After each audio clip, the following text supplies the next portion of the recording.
Hey, we are live. Welcome back to our GURPS Star Wars Vanguard campaign. I am Rigil Kent, your GM for tonight. This campaign will be utilizing the GURPS 4E rules, but is set, obviously, in the Star Wars universe, specifically in 4 BBY, or 4 years before the Battle of Yavin. In addition to our live streams on Twitch, this and all future sessions will be available on YouTube and as audio-only podcasts. Links can be found in the descriptions. Before we begin, Pendragon, do you have any character business for Core? Yes, I actually do. I'm spending the 2 experience points from last session, buying 1 level of fearlessness Yep, that's fine. You're still in the three, the three grace session period. thing grace period. That's the word. Nosh, Yep. do you have any character business for Daril? No, I do not. Ronki, do you have any character business for Loophole? I do not. And finally, Gigerman, do you have any character business for Nim? That's negative. I am still saving up for Daredevil. And you were showing it as you were running around like a crazy person, so I'm going to keep doing it. I may as well get an extra bonus point out of it. indeed. All right, so last session, the squad successfully rescued Daril and several other prisoners from Imperial captivity. They have since returned to their temporary base of operations, an old and long abandoned outstation that Arno knew about. None of the PCs or their small team of former criminals were killed, but several were critically injured. Even before you reached the outstation, one of the rescued prisoners, a Marolka named Sira Nim, revealed that she is a physician and immediately went to work using Imperial medical supplies taken from the disabled troop transport. She insists you just call her Sira, though.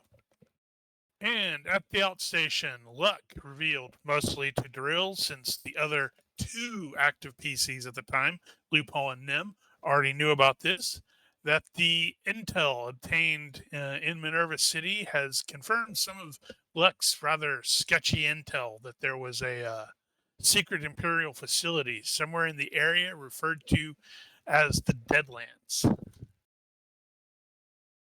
Thanks to that thingamadoohickey that Ronki spun up, the sort of what would that be? The fanfication of the previous run. Thanks to that, I was reminded that Arno did provide you with some coordinates, although he never actually got there. Was the coordinates were? Oh no, that's where he was going to go, but he ditched them before that. That's right. Yes, because the major tried to shoot him in the back, so he ejected her.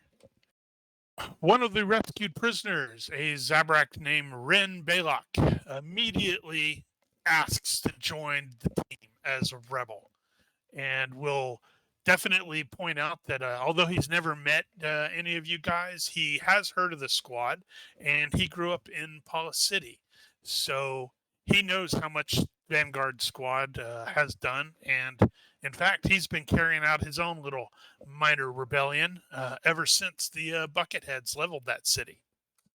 He is also going to at least recommend that you maybe chat with his former cellmate, that this dude named Core, who is he may be kind of abrasive and something of a jerk, but Rin shared a cell with him, and he saw he's pretty sharp. He might be useful. Can't be any worse than that red guy. Rest in peace, Red. Yeah. The other 2 prisoners are a study in contrasts. One of them is a Twi'lek named Gina Dialsi, and she is, contrary to the sort of sullen / angry looking AI photo, which screwed up one of her ears and apparently stuck one of her leku down her shirt. She is friendly, got the big smiles. Very happy to admit that, yes, she is a smuggler. Probably going to try to chat up Darryl because, he's like a smugglery type too. And, she will claim that her ship was boarded and seized by the Empire during that big riot that just happened. Yes, she was trying to take off despite being grounded. And yes, the ship didn't technically belong to her, but none of that actually is important. Meanwhile, by comparison, Kess Varro, mostly tries to keep to herself, and she is actually going to kind of flinch away from both loophole and luck. Like, maybe she's had a bad experience with clones, or maybe it's just old guys. Mhm. No, that can't be the case because she's willing to help Arno do repairs. Points out that his Port Gravere felt a little off during their trip there. To the PCs, luck will reveal that you had received 2 requests, one of whom was from normally team lead Bosco, who had smuggled himself off planet to try to get more support from his rebel contact, Kalen Bree. And the other message was from Saw Gerrera himself. Both of them had had time-sensitive operations they wanted to conduct, but once Bosco is definitely more interested in trying to talk Kalen into assisting with you guys to help find the Imperial facility. And I believe that was ultimately the decision where you guys said, yeah, we'd kind of want to prefer to do that because if the Empire is doing something sneaky, we'd like to know what the sneakiness is. As noted, the sort of abandoned outstation does not have a lot of actual rooms. This is just like a temporary hideout until you find something better. Just a out of game observation. Your microphone is popping a lot, so you might want to move it so you're not like breathing into it. Or Okay, like we'll try to relocate it a little bit. so you're not like blowing into it, I should say. So noted. Okay, so in the wake of the previous session, we have 2 of the former Carbonite Vipers who were very badly injured. Both of them have passed their first death check threshold. So they're definitely not going to be going out and about to assist. Another one was pretty badly injured. That was Kalen, and he or she, I don't know which. He is in the positives, but he's only got 2 hit points. So Not sure if it's just me, but that outstation map is all black. It is just you. You mean dark? You mean dark or just straight black? No, it's all black, so it probably hasn't loaded for me. all right, let me unshare it and then share it again. Yeah, well, we had issues with that last week too. Did that clear it up? No, not yet. It'll probably load.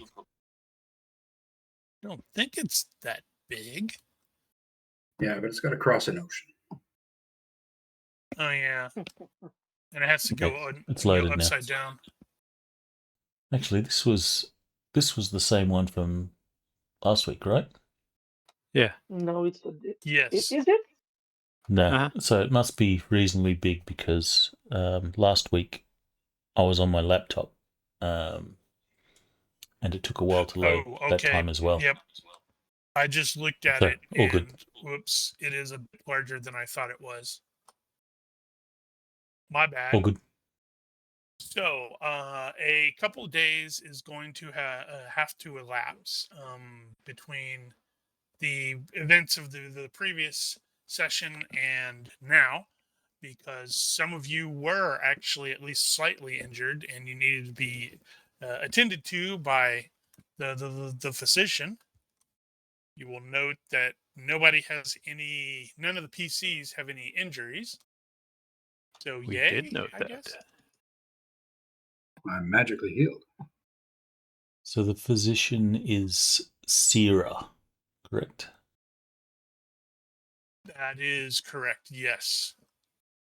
And she is absolutely fascinated by clones. It's also a little weird that she doesn't seem to have eyes, but she can see. Well, Luck will approach her and he will say... So, not Luck, Loophole. Correction. Loophole will who can tell them approach her. apart? Yeah, Luck, Loophole. Same diff. So Loophole will approach her and he'll be watching her work and he'll say, I don't mean to judge your work or anything like that, but as I understand, you can't see, and these are my friends. I hope you do a good job. See is such a loaded word. I perceive, but I don't see the same way that you do. Still, these are my friends. Look after them. Ironically, he says. Not realizing that he says, look after them. So she will, give you something of a laugh and actually try to enlist you in assisting. You have first aid? Loophole does in fact have first aid, and it's Excellent. not too bad. She can use a competent nurse. Luck will grumble a little bit at being referenced as a nurse. He says, sure, how can I help? You can start by telling me about Camino. And also hold this. Luck will say, Loophole will say, it's too early in the morning. The coffee hasn't clicked in yet. So Loophole will say, well, Camino's a long time, but sure, it looks like we've got time. And then he'll start to rattle on about what he knows about Camino, how the clones went from their various stages of development to training, and he'll answer any questions that she has that he knows answers to. And then we'll continue to hold implements or whatever she needs. Darrell will certainly help out. He's got first aid as well, if he can. Oh, they're totally going to be working on you. Got to patch you up. It looks like they didn't like you very much. Oh, I see. Dang imps. There you go. Skill roll successful. So Loophole is actually helpful. I guess that's a thing. All right. So over the next 2 days, and it is just going to be 2 days while you are getting prepped, getting the new people settled in, and plotting out the best route to the Deadlands. Is there anything that Nim is wanting to accomplish in those 2 days, Giger Man? That is a great question. Run the info by me again. We just had a rumor of a base in the Deadlands.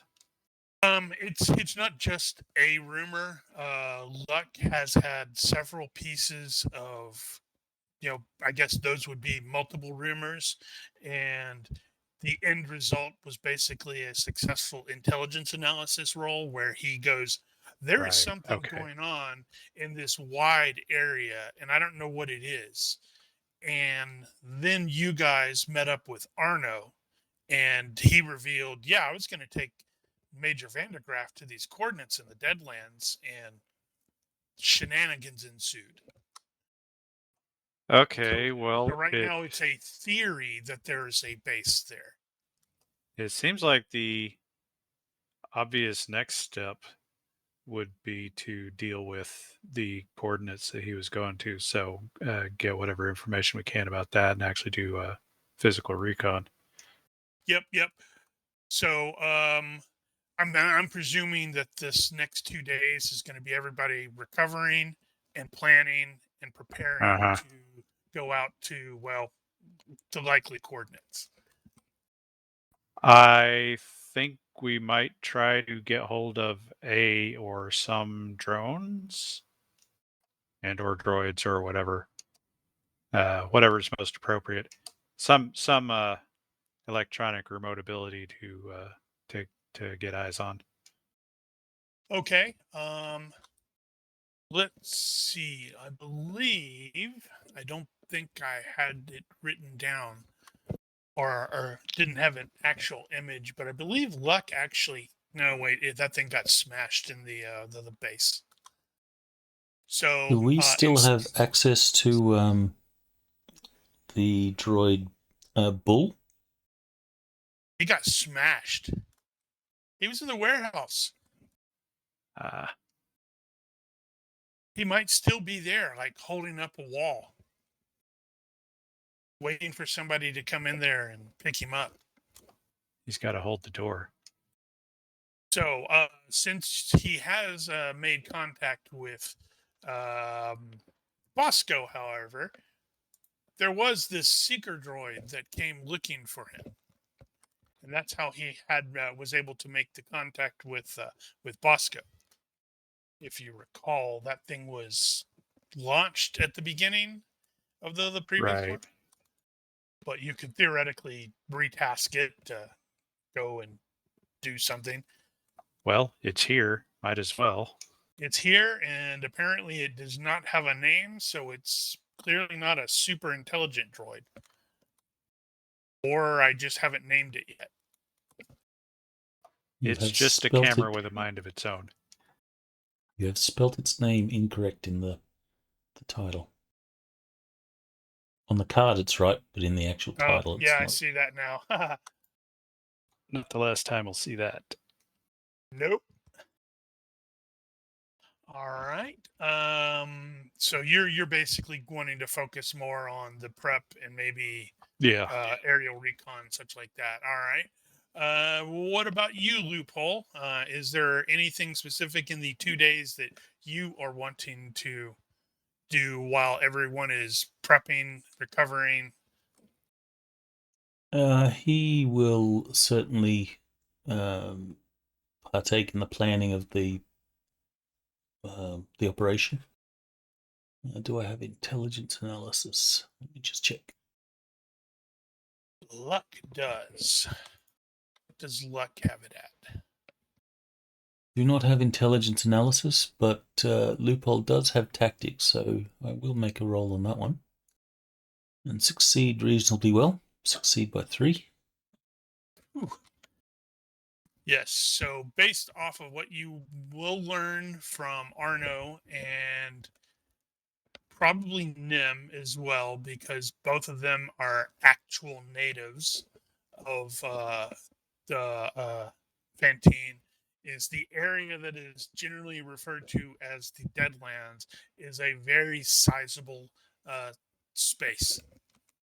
So with the successful tactics, Loophole is going to contribute mainly, approaches to the area.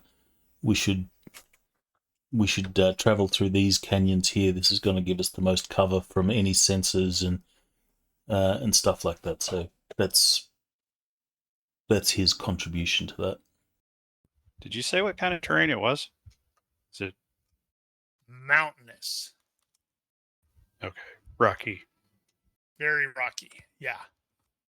And I have to go back to this chatting with Arno from the previous one when he describes it, the territory.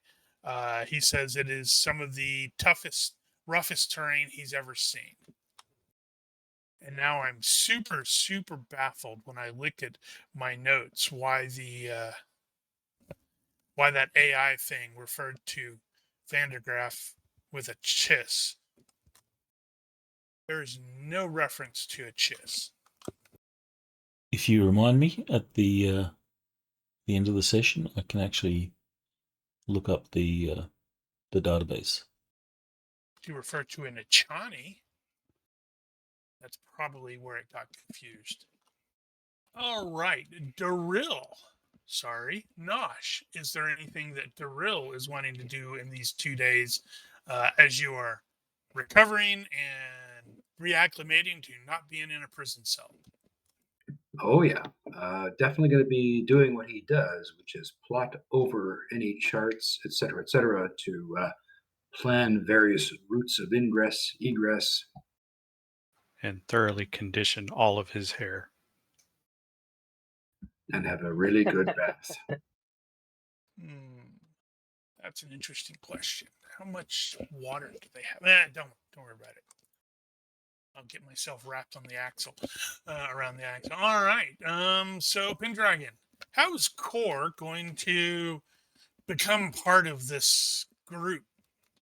Well, I'd say when people started joining, I approached them and I said, after what happened, I don't think I can go back.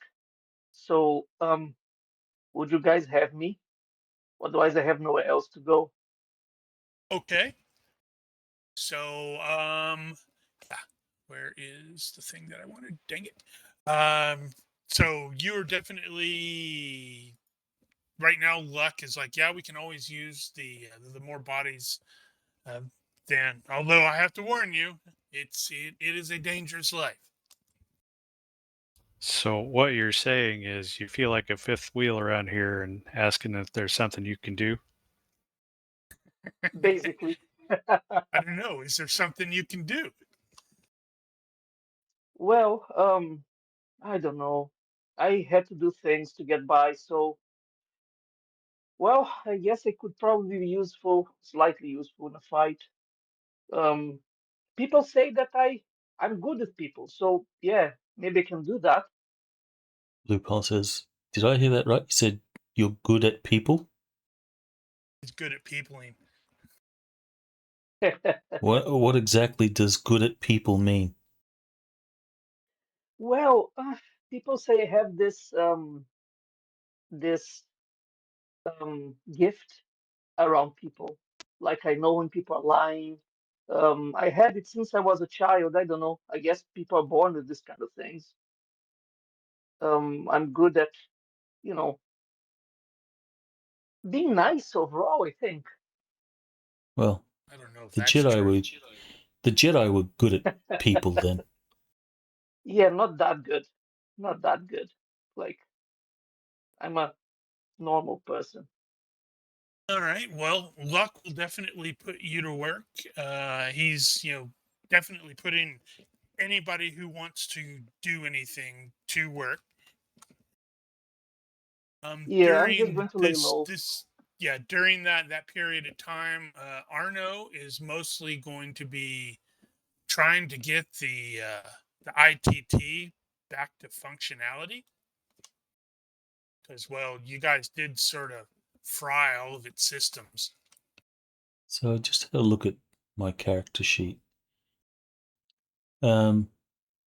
Loophole has some trust issues of late. So as the days go by, Loophole will be paying attention to the new people to the group, to see if they're on the level or perhaps they could be a vulnerability to the group. So he'll just be watching, and because he's old and cranky, he probably doesn't make it all that secret. So people will know that he's watching. That's really funny because I was going to say something similar. I think Cole would be wondering if there's someone else that has gotten rescued that's in his same predicament right now. So I think I'll Mhm. also keep an eye on the people. Well, they're all a Okay. bunch of criminals. Okay. Let's see. I think that might call for like what is it? Body language and Probably checks like that. observation. If you have that, maybe observation as well. Oh, I have both. Observation would be just to notice if they're doing anything, out of place. The body language would certainly help if we're trying to I think find out if psychology would be they're better. hiding stuff. Psychology would be kind of a compromised middle ground there. At least from Loophole's point of view, he will be using observation, and I'm going to use luck because, You're getting that straight out of the way, aren't you? yeah, Well, he figures it's going to be a while before it comes up again. What languages do Core speak? Does Core Uh, speak? I'm going to buy Shirbook next session, but as of now, just Galactic Basic.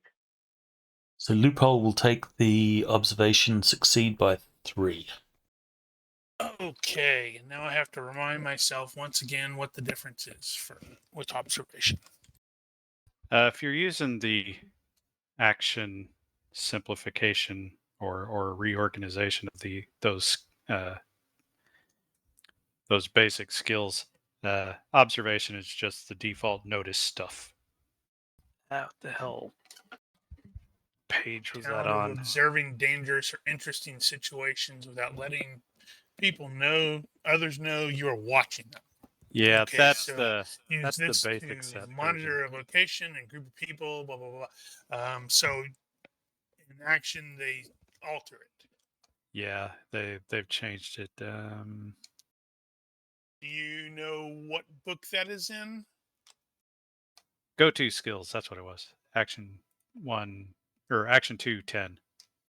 Yeah, we had that on a note in multiple campaigns, but it doesn't look like you have it here. Observation, the broad notice skill. Yeah, I'll put this in there later. If PCs are keeping an eye out for trouble, it's safe to assume their observation will spot suspicious behavior and sneaking bad guys. Okay. Let's see. So, what will he observe? Syrah is definitely a what's the word I'm looking for? Brain. She is very very friendly, but not but distant. But she is also super constantly pestering Luck and Loophole about clone stuff. Really good at medic stuff. So, Ren the Zabrak, he seems all in. So he's either 100% dedicated to overthrowing the Empire, or he's a really good liar. Kess actually seems to be the most distant from everyone. She generally keeps to herself, is fairly quiet. Meanwhile, Gina there is going to be floating around and talking to everybody. She's a social butterfly. Is Gina from Fentine? Not originally, no. Since she's been talking to a lot of people, has she been around for a while? Been on Fantine for a while? No. She got Okay. stuck here after a job went south. And then she will launch into a very unlikely sounding misadventure that sounds suspiciously like, I don't know, one of the old West End games smuggler adventures. No, I was just debating whether or not to bring up Nim's contact group and Cal over there in the event she's interested in cavorting with one of her own. Oh, she seems interested in cavorting with Core because he's got attractive. Oh yeah, and charismatic. I don't get that. He's got this tiny head like all of you pinheads. And I'm not My blue. head Beady is little. not tiny, Gina insists, as she, demonstrates with her leku. And I have to say, his eyes are slightly beadier than the rest of you. But since Core is also doing the same thing that Loophole's doing, he could theoretically make a check as well. So you said you actually did have body language, and I I think also have I also have psychology. So the problem is I have humans and we have like different races. So yeah, we have to see the difference. I believe in Star Wars they basically say take a -2 if they are humanoid. They, both Twi'leks and Miriolkas are explicitly referred to as near humans. Okay. Wookiees, not so much. Actually, Zabraks as well. So you could make a roll, take a -2 penalty, and if you do body language, that'll be into the all-seeing eye dice tower because it's supposed to be a secret roll. Well, I'd rather do psychology and know the result. So -2. Do I do one for everyone with the Nah, just do with the one. -2? Yeah, just Okay, make a single roll. sure. Otherwise, it's just crit hunting. Well, yep. Success By by 3. 3. Okay. I'll have to read up on what they say about psychology. Roll against skill to predict the general behavior of an individual or small group in a particular situation. That's interesting, though. It does specifically, the basic says in settings with multiple sapient species, you must specialize by race. So, yeah, it's Yeah, psychology, human, and yeah, okay. Yeah, I body think probably in the language. Star Wars universe you could do a lot of hand Yeah. waving since there's so many races. Yeah, well, it's just going to depend on the species. Psychology is one of the few defaults to body language or for body language. So it kind of incorporates some of that. Now I have to look at Core's disads to make sure. Okay. Let's see. Are you attempting to deduce their weaknesses so that you can exploit them, Core? absolutely. I have no positive. I don't want any positive outcome from this. Okay. So based off that result, let's see. The doctor is probably approaching all of this with a more not educated. That's not the right. A more clinical interest. She's like, oh, I'm in a strange new situation. This is interesting. I want to see how this is going to work out. Rin, the Zabrak, is going to be treating Daril, Nim, and Luck like they are, heroes because, he heard all the stuff that they were doing in his home city. Kess seems absolutely freaking terrified. Like, she is not supposed to be here by any stretch of the imagination. Interestingly enough, simply based off of his various skills, he will definitely catch a hint that she was probably an Imperial officer or soldier or tech or something like that. So I have a colleague here. And Or a subordinate. Gina is Yes. probably eyeing everyone with. Well, actually, Nim will probably pick up on this too because he's got what is that? He has the same Chubby. skill. It has an that. exclamation point after it. So she's eyeing. So I recognize the everyone. talent. Yes. The two of you will look at each other and give each other that knowing, oh, you're a thief with an exclamation point too. But based off of that, he doesn't. Nobody stands out as a potential operative. But then, Well, a really good operative wouldn't stand out. I'm definitely keeping an eye on Cass from now on. She seems to be good with fixing things and trying to stay under everybody's radar. Yeah, Penn, did you ever watch Farscape? No, I haven't. I can't make that reference then. Try me. I'll Google it. There's really not any point unless you actually watch it. Uh-huh. I'll Okay, so the day will come. You guys have sort of determined, all right, we need to do some physical recon. So it's probably going to be at least 3 of the PCs, probably all 4 of you, accompanying Arno. So, in observing all these people, is it possible that we have determined Kess as being a possible liability? How are you defining liability? She probably seems to be the best mechanic present.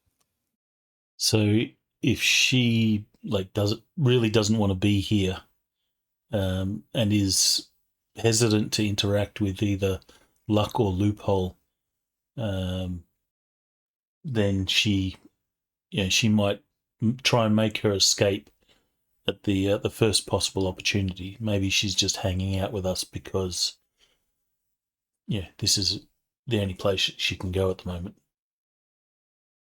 But she might not have, let's say, loyalty enough to be discreet if she did leave. Well, then maybe you should make her loyal.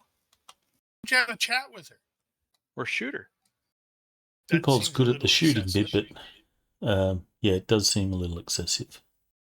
He's sort of grown tired of war. So as the days go by, in a moment where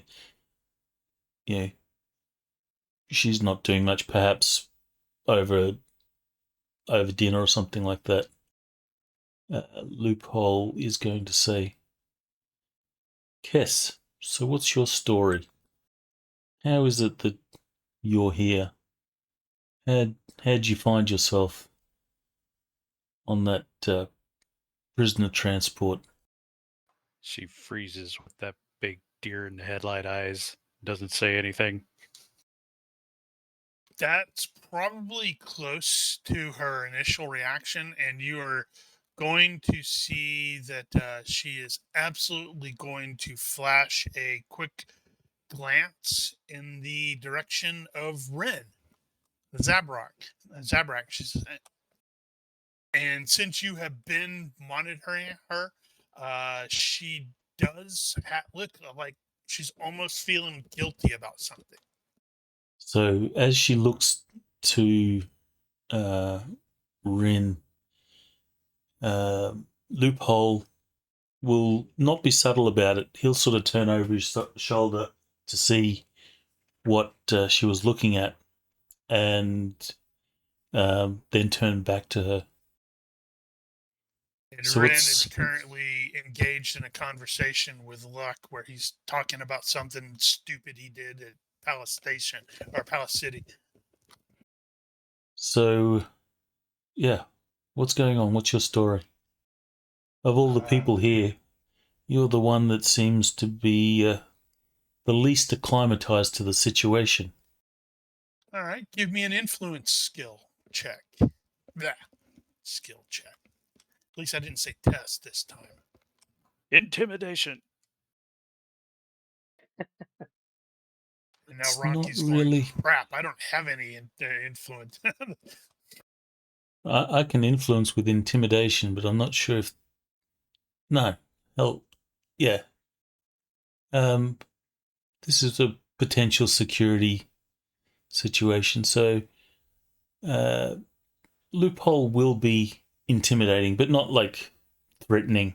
He's not going to like stab her or anything like that, but he's certainly going to be intimidating in the same way that a police officer in an investigation is sort of an authority type intimidation. Success by 1. All right. So I believe that is. Yeah, that is used against or resisted by will. I don't But think now I need to. I don't think it's resisted if you're using it to get a good reaction. I think it is. Why would it not be? Actually, yeah, I don't know. I thought that if you substitute a influence for a reaction roll, I thought that's No, not it's resisted. like if you win, you get a good reaction. If you fail, you get a bad reaction. Very bad if you attempted specious intimidation. I don't think that. What the hell is specious intimidation? Okay. You're lying. Attempt a quick, fast talk before intimidate. Okay. Oop, gotta look something up. Sorry. That is. So yeah, Loophole is this approaching it from the the seriousness of the matter. right? If the Empire's hunting us and He uses his Wow. sergeant voice.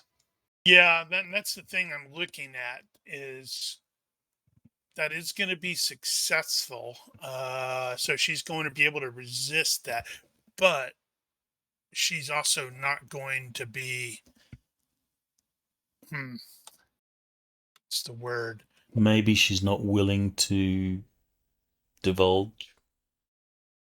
I would think, based on the personality that she's demonstrated so far, that she would turtle. That's kind of what I'm leaning toward. She will respond by getting really, really quiet and, almost sort of hunching in on herself. Like the Empire decided I was wrong. For the Empire. It was. So what were you it was- before? what? It was a tech. What were you before? A tech. A Imperial tech here in Fantine? Or did you come with the latest batch? I was here. And once again, she will glance guiltily in the direction of Ren, mutter an apology to anyone else sitting at the table, and kind of try to make herself scarce. Well, Loophole won't drag the conversation on too much. He'll say, look, you don't have anything to worry about, but you're in a serious situation. Try not to become a liability. Wow, I'm certain she heard the threat in that one. Then Loophole will, move to luck and will basically say, we might have to keep an eye on that Kess and maybe Rin as well. There seems to be some history between those two. And my gut says there's more to their story.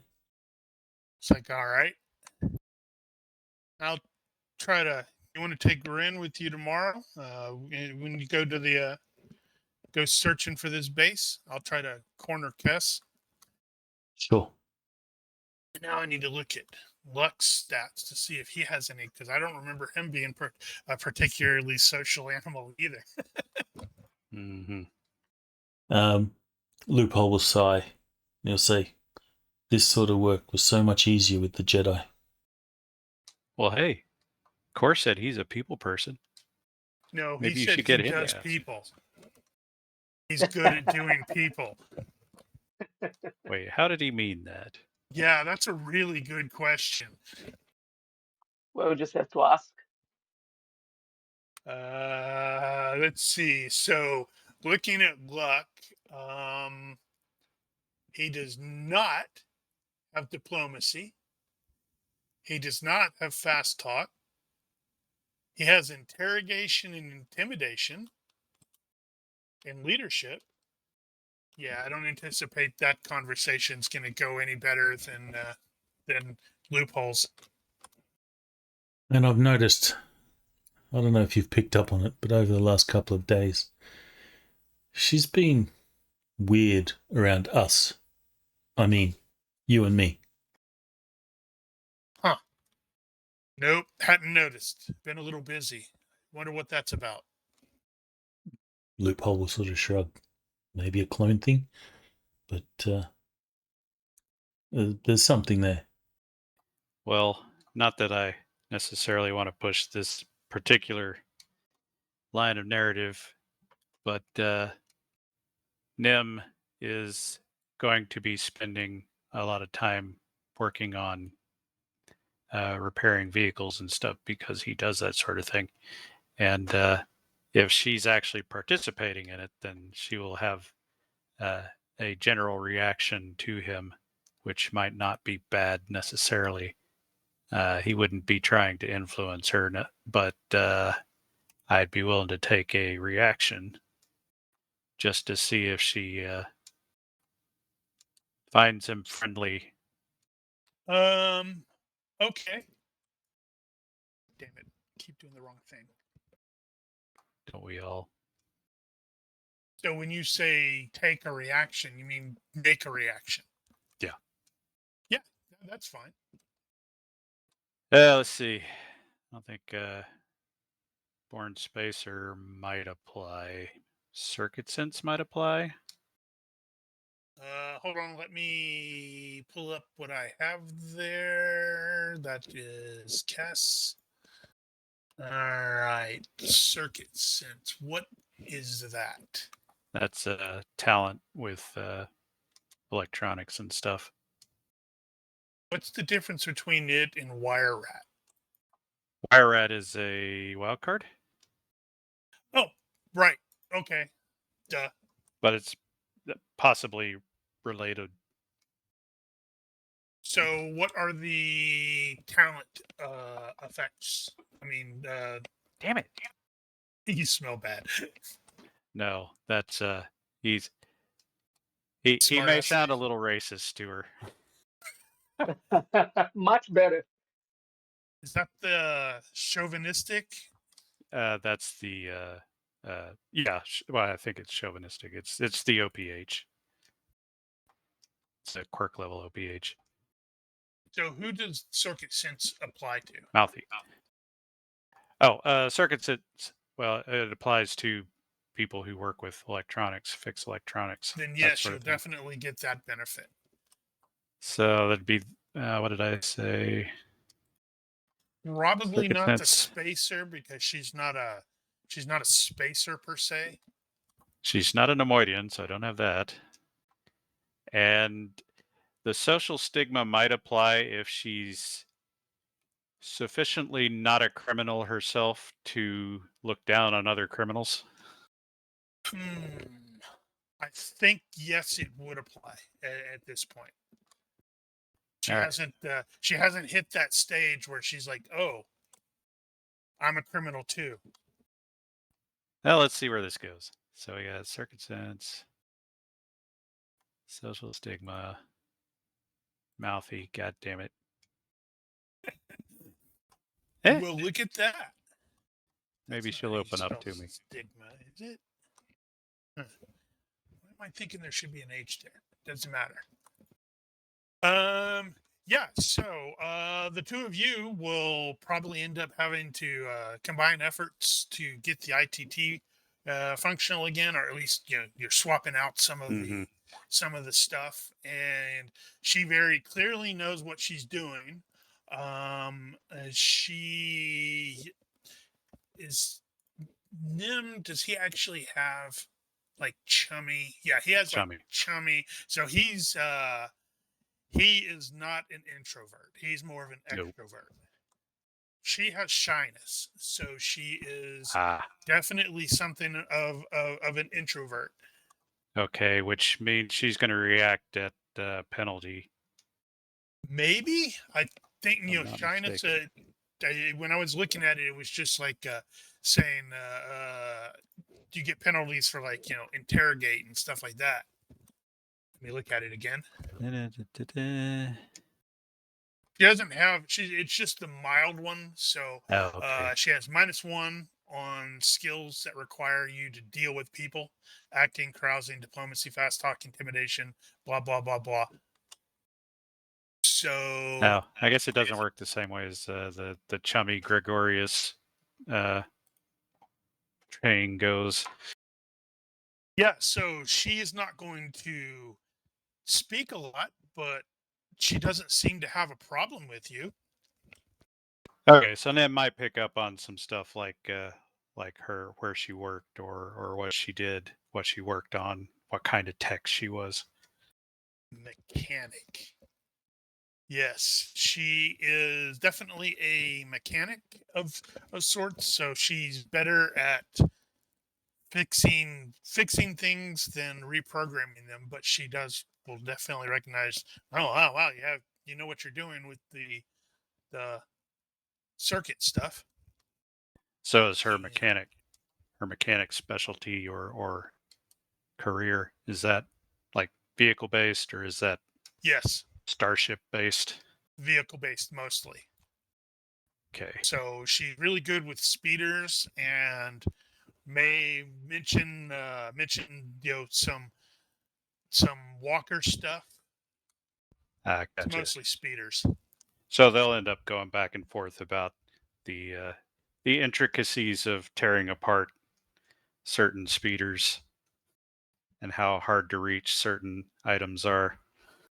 Yeah, usually she has droids for that. Having some droids for that would be useful. This is true. Is there anything else he's trying to learn from her? No, not at the moment.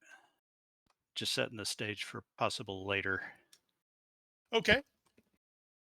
So, with regards to the people that are going with the team to start poking around, looking around, physically scouting out the area for the theoretical base, I believe is it going to be all 4 of the PCs?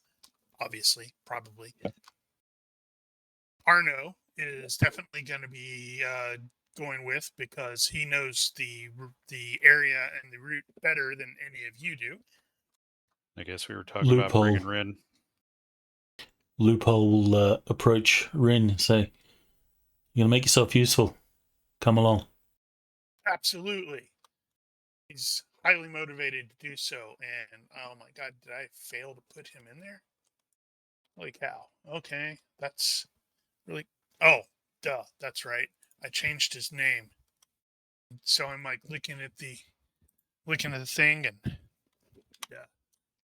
He will ask about equipment, whether he can, raid the Imperial gear that you guys obtained.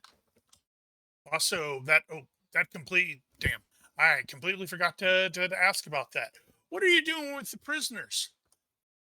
Because you guys actually did take a bunch of prisoners. Oh yeah, I completely slipped my mind.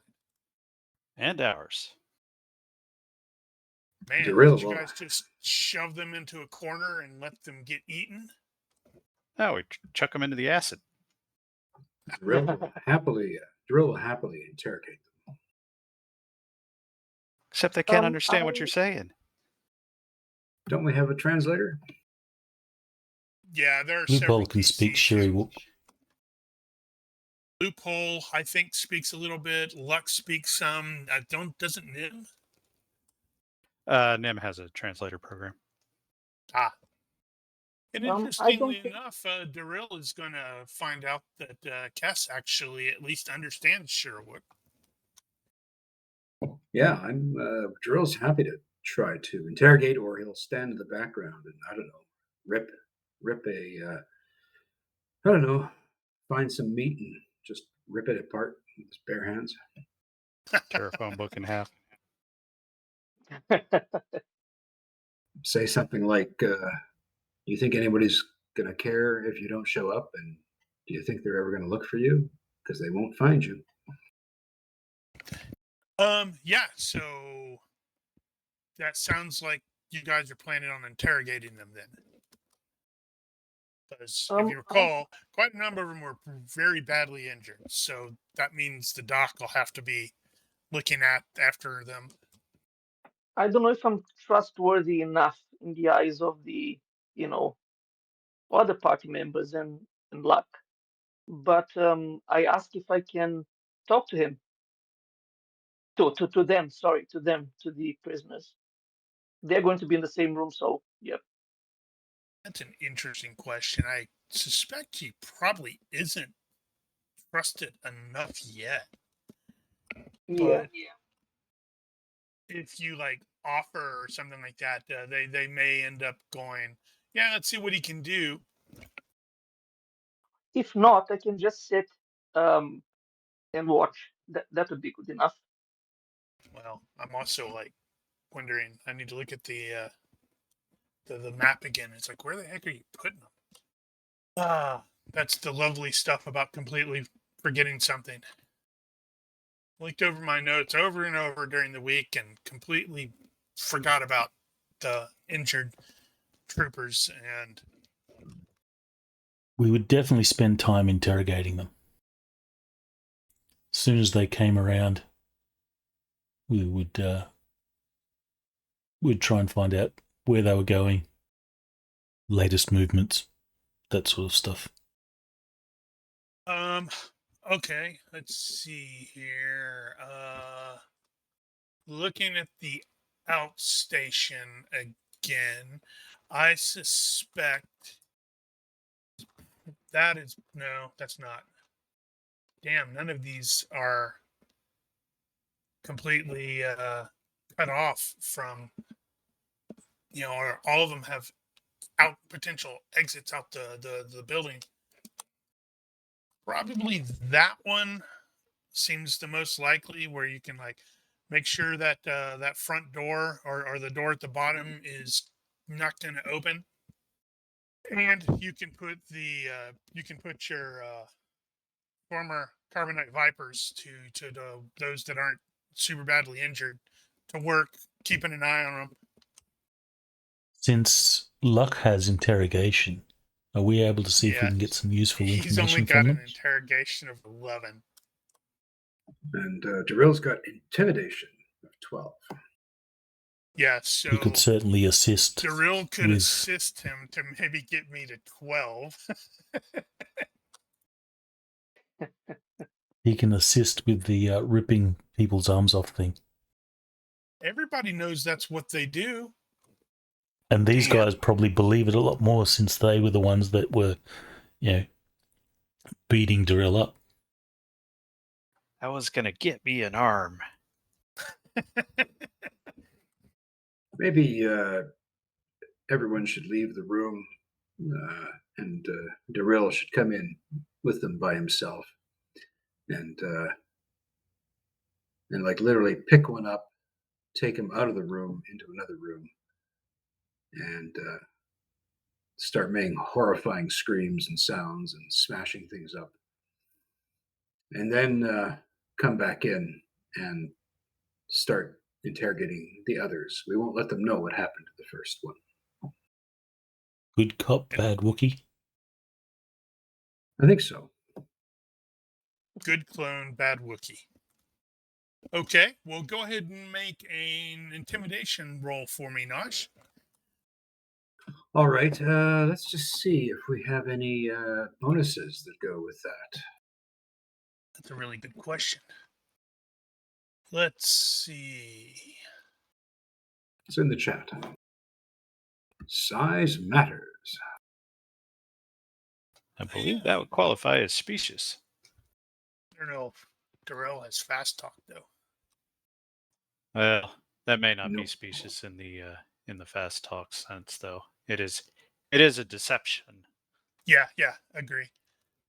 I mean, it applies when you can't back up that you're intimidating. I think, that's he's pretty intimidating. Well, definitely get a +1 for my size. Agreed. You're not an ugly Wookiee, so you don't get a penalty for or a bonus for your appearance. But I'm just rolling to give the Right. interrogator. Right. So let me just do a +1 on this then.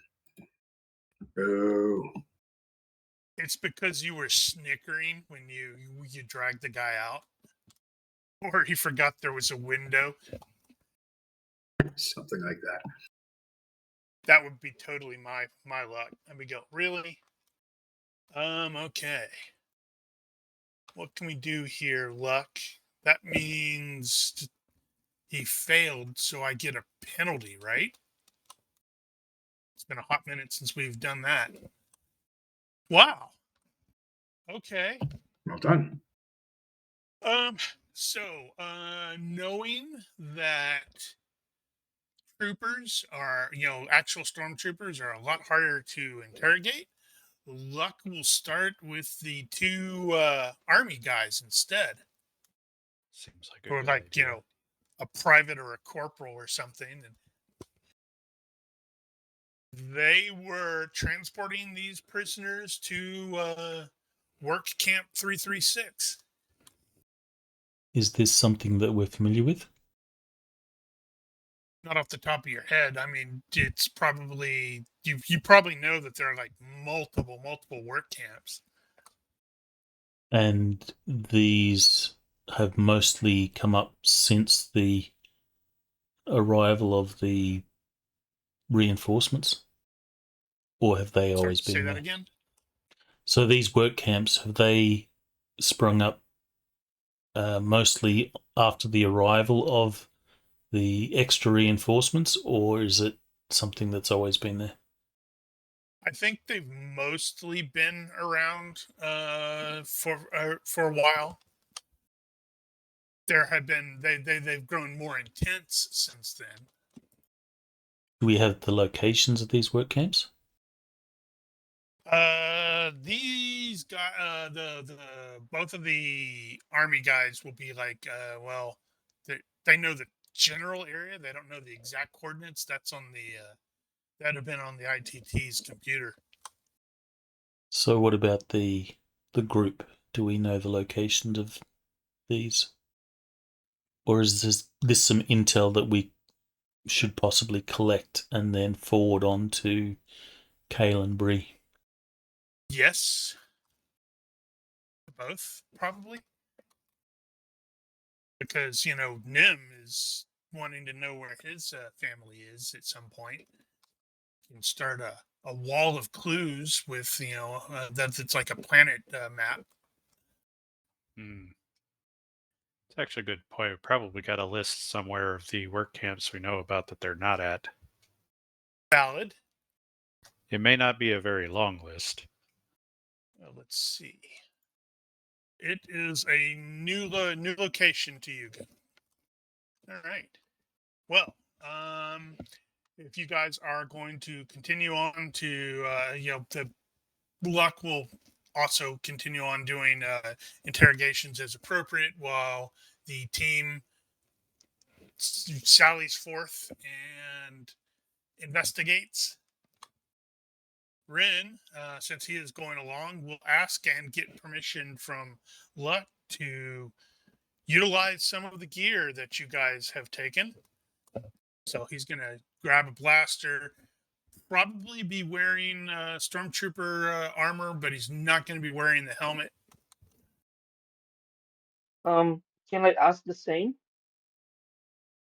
Sure. Well, if you're Yeah, going with, then you'll have to make sure to listen to Nim and Loophole and Drill. yeah, unfortunately. I'm gonna wear this stormtrooper armor. Can you? I don't see why you can't, other than the helmet. Yeah, the helmet's not going to fit. But But yeah, it sure look funny. it is slightly better than what you are currently have with regards to armor. Yeah, no, he's not going to wear the armor. He's a mobility guy. Yeah, and Rin's gonna totally say, "Do we got any paint?" Yeah, we'll need to do a blood smear on the helmet so we can tell them Nobody apart. can wear it. So with regards to the helmets, Stormtrooper armor needs to be hacked into with regards to the helmet. Otherwise, you can't utilize any of the built-in stuff because they are biometrically tied to specific users. That's why Luke couldn't see a thing in that helmet. What version of the OS is it running? If they didn't get the latest patch, I can get right in. Wow. Core's going for the army gear instead. Yep, of course. Always ready. You know, Nim could wear that too, but he'd still look weird. Nim looks weird regardless of what he's wearing. He looks especially weird in the hat. That big head, big eyes. I don't know. I was just thinking, you guys need to take one of the Stormtrooper sets of armor and rejigger it for Darrell. I want to see Darrell wearing Stormtrooper armor. That's true. With bits of fur hanging out of joints and stuff like that. Lots of hair protruding. Now I kind of want to Alright. see what sort of image AI would create if asked to generate God help us. a Wookiee in Stormtrooper armor. That would be moderately amusing to see. Right. Were you, Ronki, were you going to change the NPC thing so you could drag items onto them? You should be able to. Oh, Really? you mean like inventory? Yes. Eventually, I'll put inventory in NPCs. Otherwise, you can drag items to what part of it? The notes tab. It actually accepts links for stuff. Oh, okay. Yeah, But it So- doesn't add it to the ranged combat. I thought you could drag it to the combat. You can. I have not fixed that issue. You can. You'll have to unlock the NPC, and you drag it to the. I think it's the section where the dodge, parry, block buttons are. Oh, Don't drag it right. into the right. actual. Yep, that's exactly what it was. Yeah, I need to fix that. So if you drag it into anywhere on that screen, it should drop it Because into I was the like, why appropriate is spot. this not cooperating? I thought it was working before. Does that apply for that too? Huh. It does. Well, Arno is going to take the other light clamshell breastplate. Since How much he's do those weigh anyway? 4 pounds. It's not that bad. unless you're going to grab it. No, I'm not planning on it, but for future reference. 4 pounds for light clamshell. That doesn't sound right. It's the light Sorry? breastplate. No, now I'm super going, you're right. It doesn't sound right. Well, it is TL11. I seem to have 12. I seem to have the idea that it's like 18 pounds or something. Well, light clamshell TL11 is 12 pounds, so that's definitely wrong. Okay. Ah. I'll fix mine. Fixed. Oh, DR's wrong too. 60. Oh, yeah, it is wrong. So this was 40. you can't get 40. I don't know where the hell that number comes from. Probably Ronky being weird. I wouldn't be surprised. So it's 60 in the end. Yeah, Well, that's nice. seems a bit high, but okay. I don't mind. I might. I'd completely forgotten about them. I'm looking through our forum and the campaign notes. We haven't really utilised the native Phantons. I had one that I was going to use in the city, but then things got out of hand, and I didn't use him. The native what? Phantom. The native species of Phantine. They look like that. Right. They're almost Yoda, but not quite. Clearly related. Yeah, well, everywhere humans go, they just sort of spread like a virus. All right. So, if everybody is equipped, Yep. Do we bring Red? Red's dead. Yeah. Don't say his name. No, It New still Red. hurts. Do we bring New Red? I don't know. The Do you? Gyrock. That's entirely up to you. I think we bring Red. Just in case. We can leave him in the vehicle or whatever. So the Gyrock now has a name. Yeah. And it's painted red. So the Gyrock's name Oh is my New God. Red. It's painted red. It's named Red. So Red can still get his revenge. Yeah. Actually, while we're talking about Red, what was the other ammo type you had? You had hemp and Hemp. something else? Just hemp. Is that it? I had standard as well. Ah, okay. All right. Let's see how this works. How are you doing there, Ren? Phew! That'd have been a great shot. Oh, well, yeah, okay. Plus 10. Yeah. Oh, right. And we fixed the stuff. Yeah. That's why I wanted to remind. I do recommend, if you do not already have it, go to the party sheet and take a Stormtrooper utility belt. All right. What's in it? If All you kinds of look at useful it, stuff. it will tell you. Oh, okay. Interesting. And it doesn't weigh anything. Well, the belt, it's cloth. Yeah, but all the stuff on it doesn't weigh anything, apparently.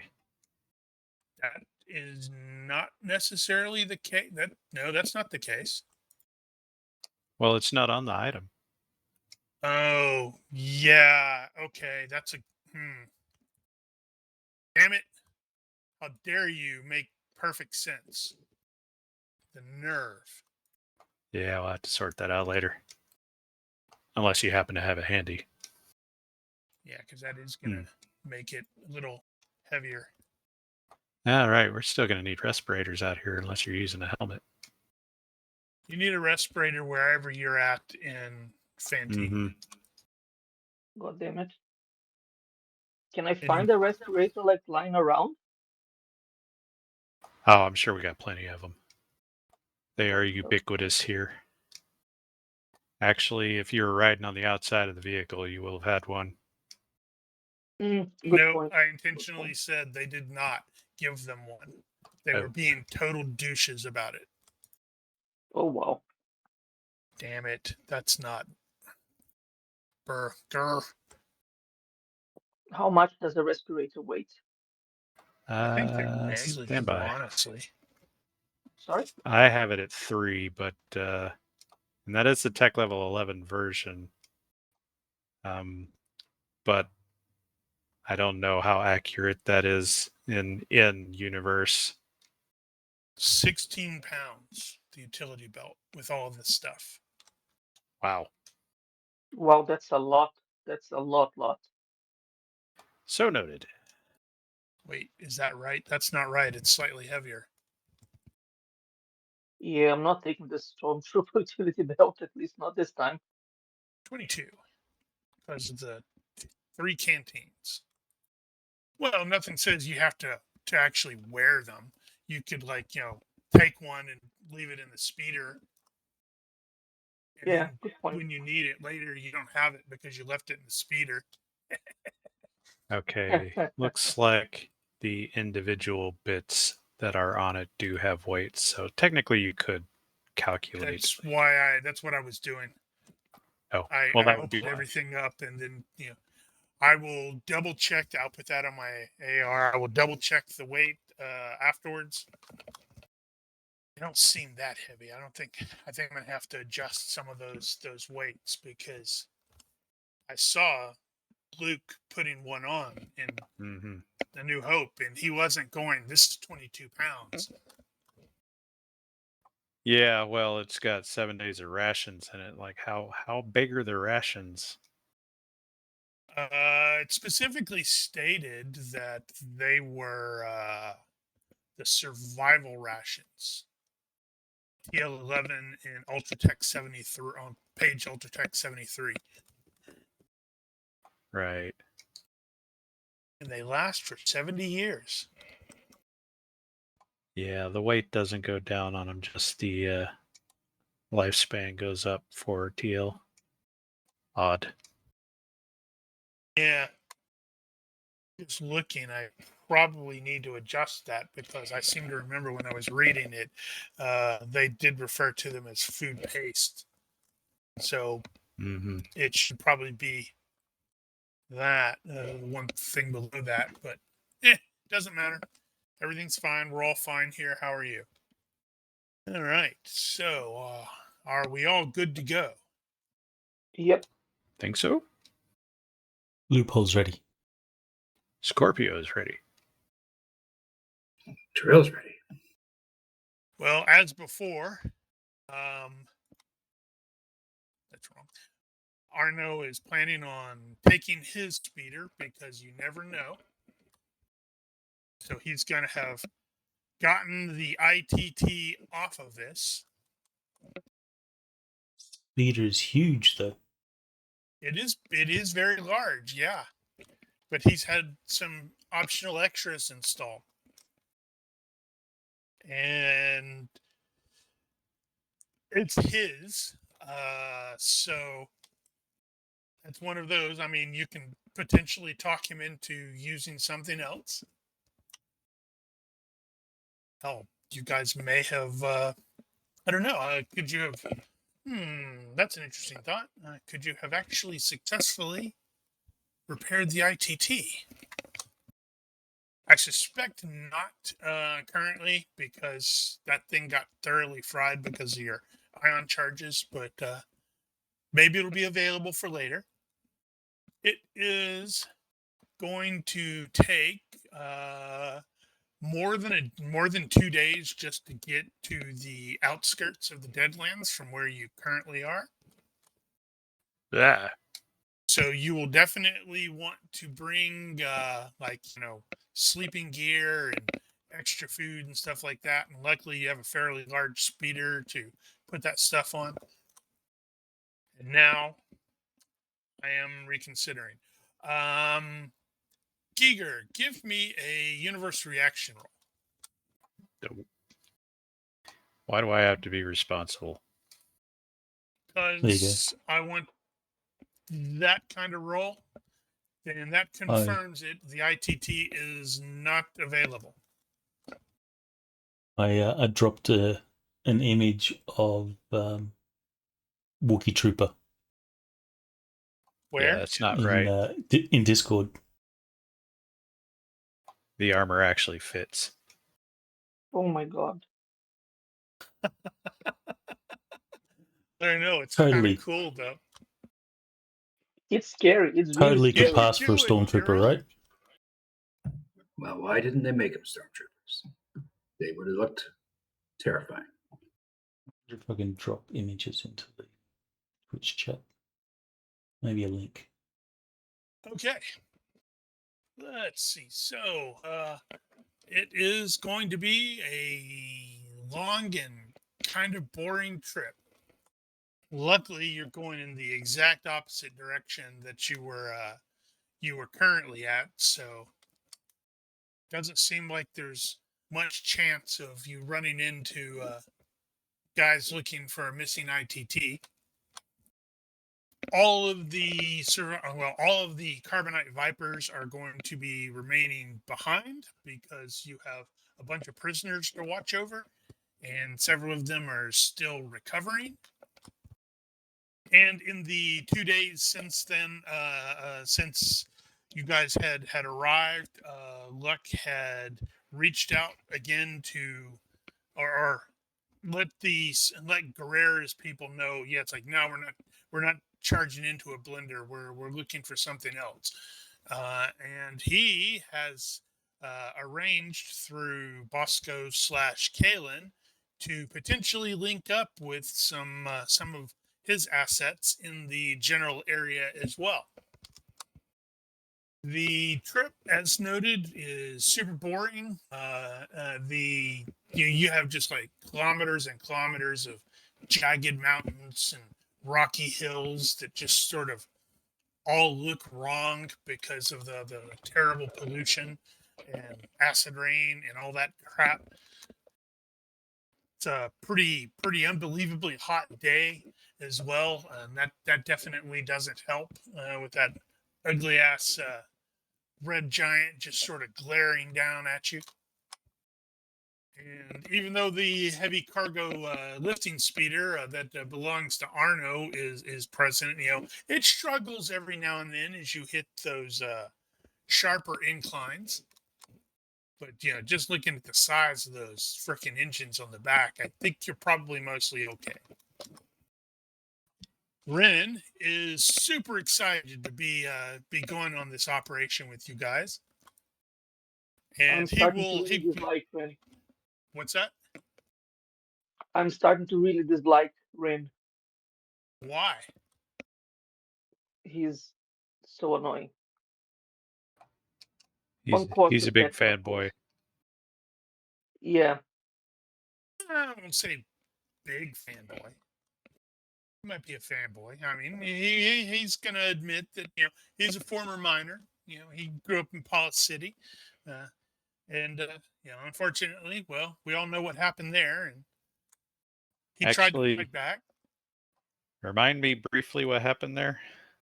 Paulus City was the other one that it went completely dark, and we didn't know why. So we, Team Vanguard, investigated, or Vanguard Squad, or whatever the heck you guys are, whatever we're called, investigated and found out that the Empire had basically taken over and declared that there was some sort of horrible emergency that you needed to evacuate everybody from. And some people said, no, we're not going to evacuate. And that's where you discover the Empire was conducting some screwed up, weird biological tests or something on people, and they were mutating.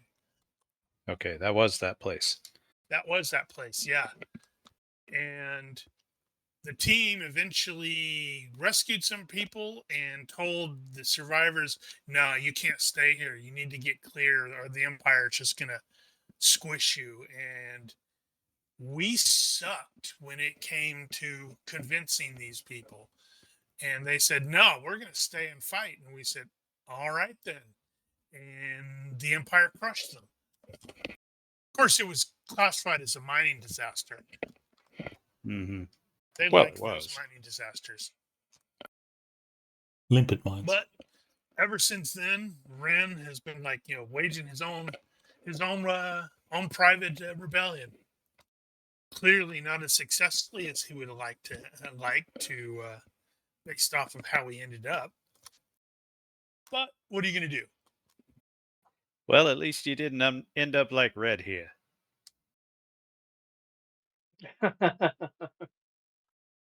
That's me. That's me. Yeah, and interestingly, at least possibly to Nim, Ren will actually mention having had a contact in Minerva City. It was this Nemoidian chick. She warned him not to do his most recent op, but he didn't pay attention to her, and now he kind of wishes he did. Well, if a So Nemoidian had told me not to do something, I would have done it too. So quick clarification. The names in the combat track are the ones that are going along? Yes. That's why I was removing everybody else. And Is Arno fighting this time? What's that? Is Arno fighting this time? Yeah, Arno's driving the speeder. Yeah, but is he going to get involved in the combat? He's going to try not to, but considering how he keeps getting into trouble around you guys, that's why he took the other army thing.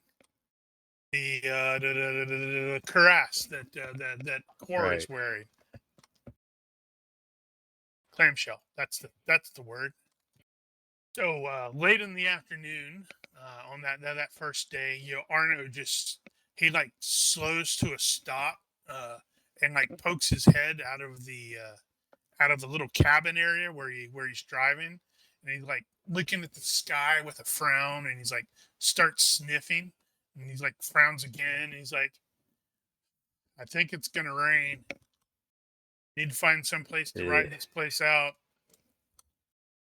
Well, you could set the hover on the cargo speeder and a little higher up and use it as a shelter. He doesn't want to do that because then it's gonna pit to the top of the speeder. Well, better that than my head. Yeah, that's why we got to find some place to shelter. So this is mountains? This is pretty mountainous, yeah. So survival mountains to find some shelter? All right. So what about this? Let's do a skill challenge with that in that regard. So like, what do we say here? 6 successes before 3 fails. No skill can be used twice. Survival mountain sounds like a legitimate one. What are some other skills that you could use to survive this sudden squall? Observation to find tracks. Okay. Caves. Let's see. What else? Maybe electronics ops sensors.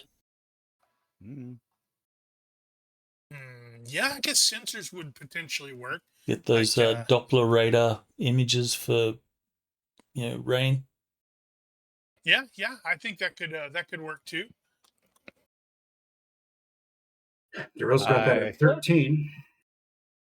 I was leaning toward mechanic or some variation of mechanic to set up some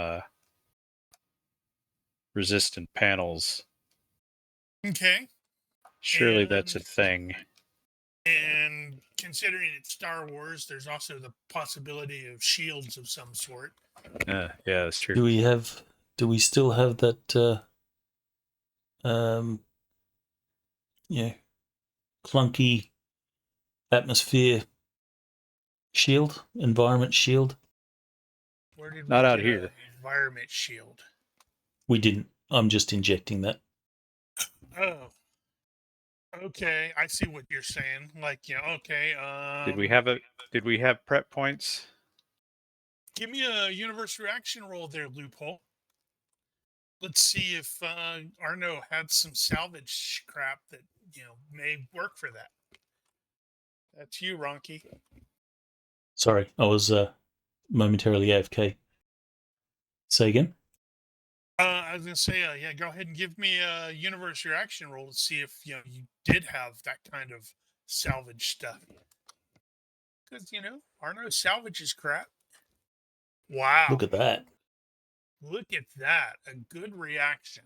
So there's gonna be one that he's got on there that he's been trying to get to function. So it is currently not working, but if you can get it repaired, all right. Well, let's start with top of the round, Nim.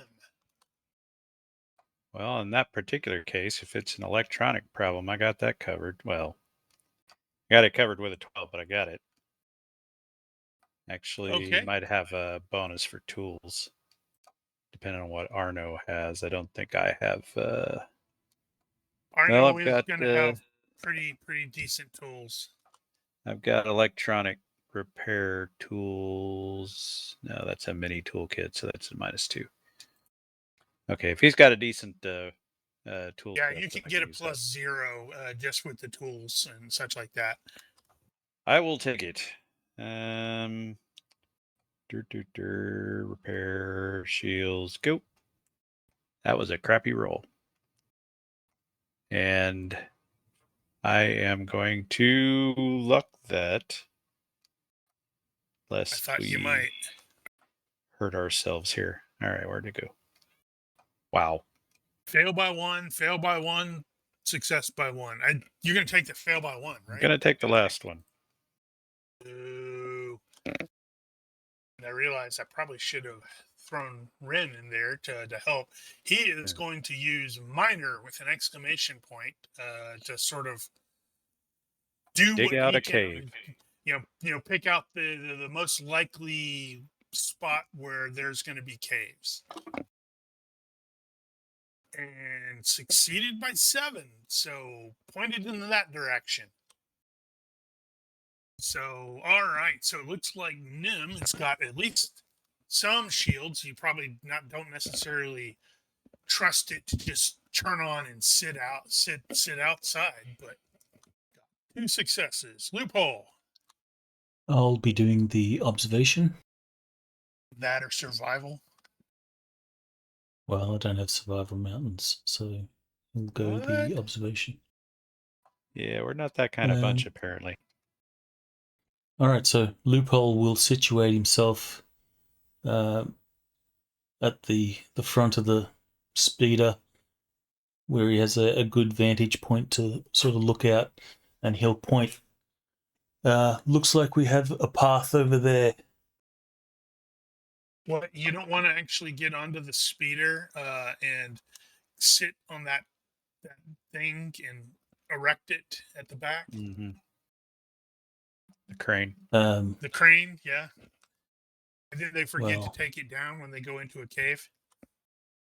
that's a fail by Alright. 2. Do Well, I want to use my luck? How many successes do we need? 6 successes before 3 failures. You have 2 successes. All right, I guess Loophole is going to use some luck. Perfect. I need you guys to use it all up, and then I can get you into a horrible monster fight or something. Critical Ooh, success. critical I success. think I'll You take now that have critical 4 success. successes. All right, Darryl, how are you going to help? Well, I want to pilot, I suppose.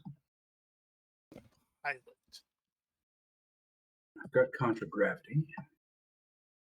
What, he's got to pilot it to squeeze this stupid thing into that tight space. No problem. Okay, yeah, I guess we can. I can see that. Like Arno he's been complaining about his hands. He's getting old, and you just sort of take over from him. Maybe tilt this thing up on its side, do something cool. Or run right into the rock. Run right into the rock. I like that one. Anybody want to do an assist here to give me a +1? Okay. Let's see. So I'm gonna roll it off of yours, but Arno will give you an assist, or try to give you an assist, and fail. Of course. Figures. Did Well, it it was a actually good. show? Did you guys? I mean, do you guys see No, I his didn't result? see this. Because I see like a weird eye with a slash through it. No, Nope. I didn't see it. Huh. Yeah. Oh, I probably had control held down. Mm-hmm. All right. Well, let's just try a piloting roll then. As he demonstrates why he didn't want to do it in the first place. Well, success by 1. I'll take it. Okay, so I believe Arno just did a fail, so that is the 1 fail, and We have 5 successes. So now Core. How's Core going to help? I'm thinking I have electronics operation surveillance. Depending on what the vehicle has, I could probably try a sensors. It defaults to the other skills -4, so that's a 50-50. That's not great. Yeah, it's going to have very limited sensor capability because it's just a speeder, basically.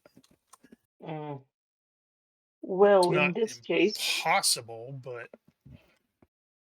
I don't think I have anything useful. I mean, I have observation, but How about l- just straight uh, IQ? yeah, that could work. I have pretty good IQ. Yep, if the GM accepts that. okay.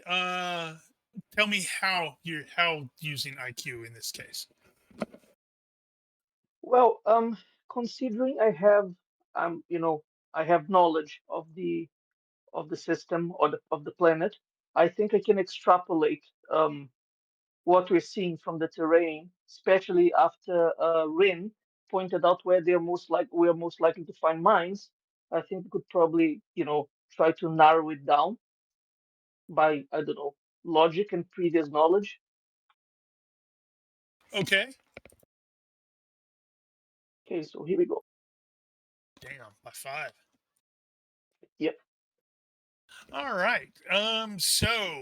The squall, as it sort of basically is, before it actually starts to kick Ugh. off before you are fully parked.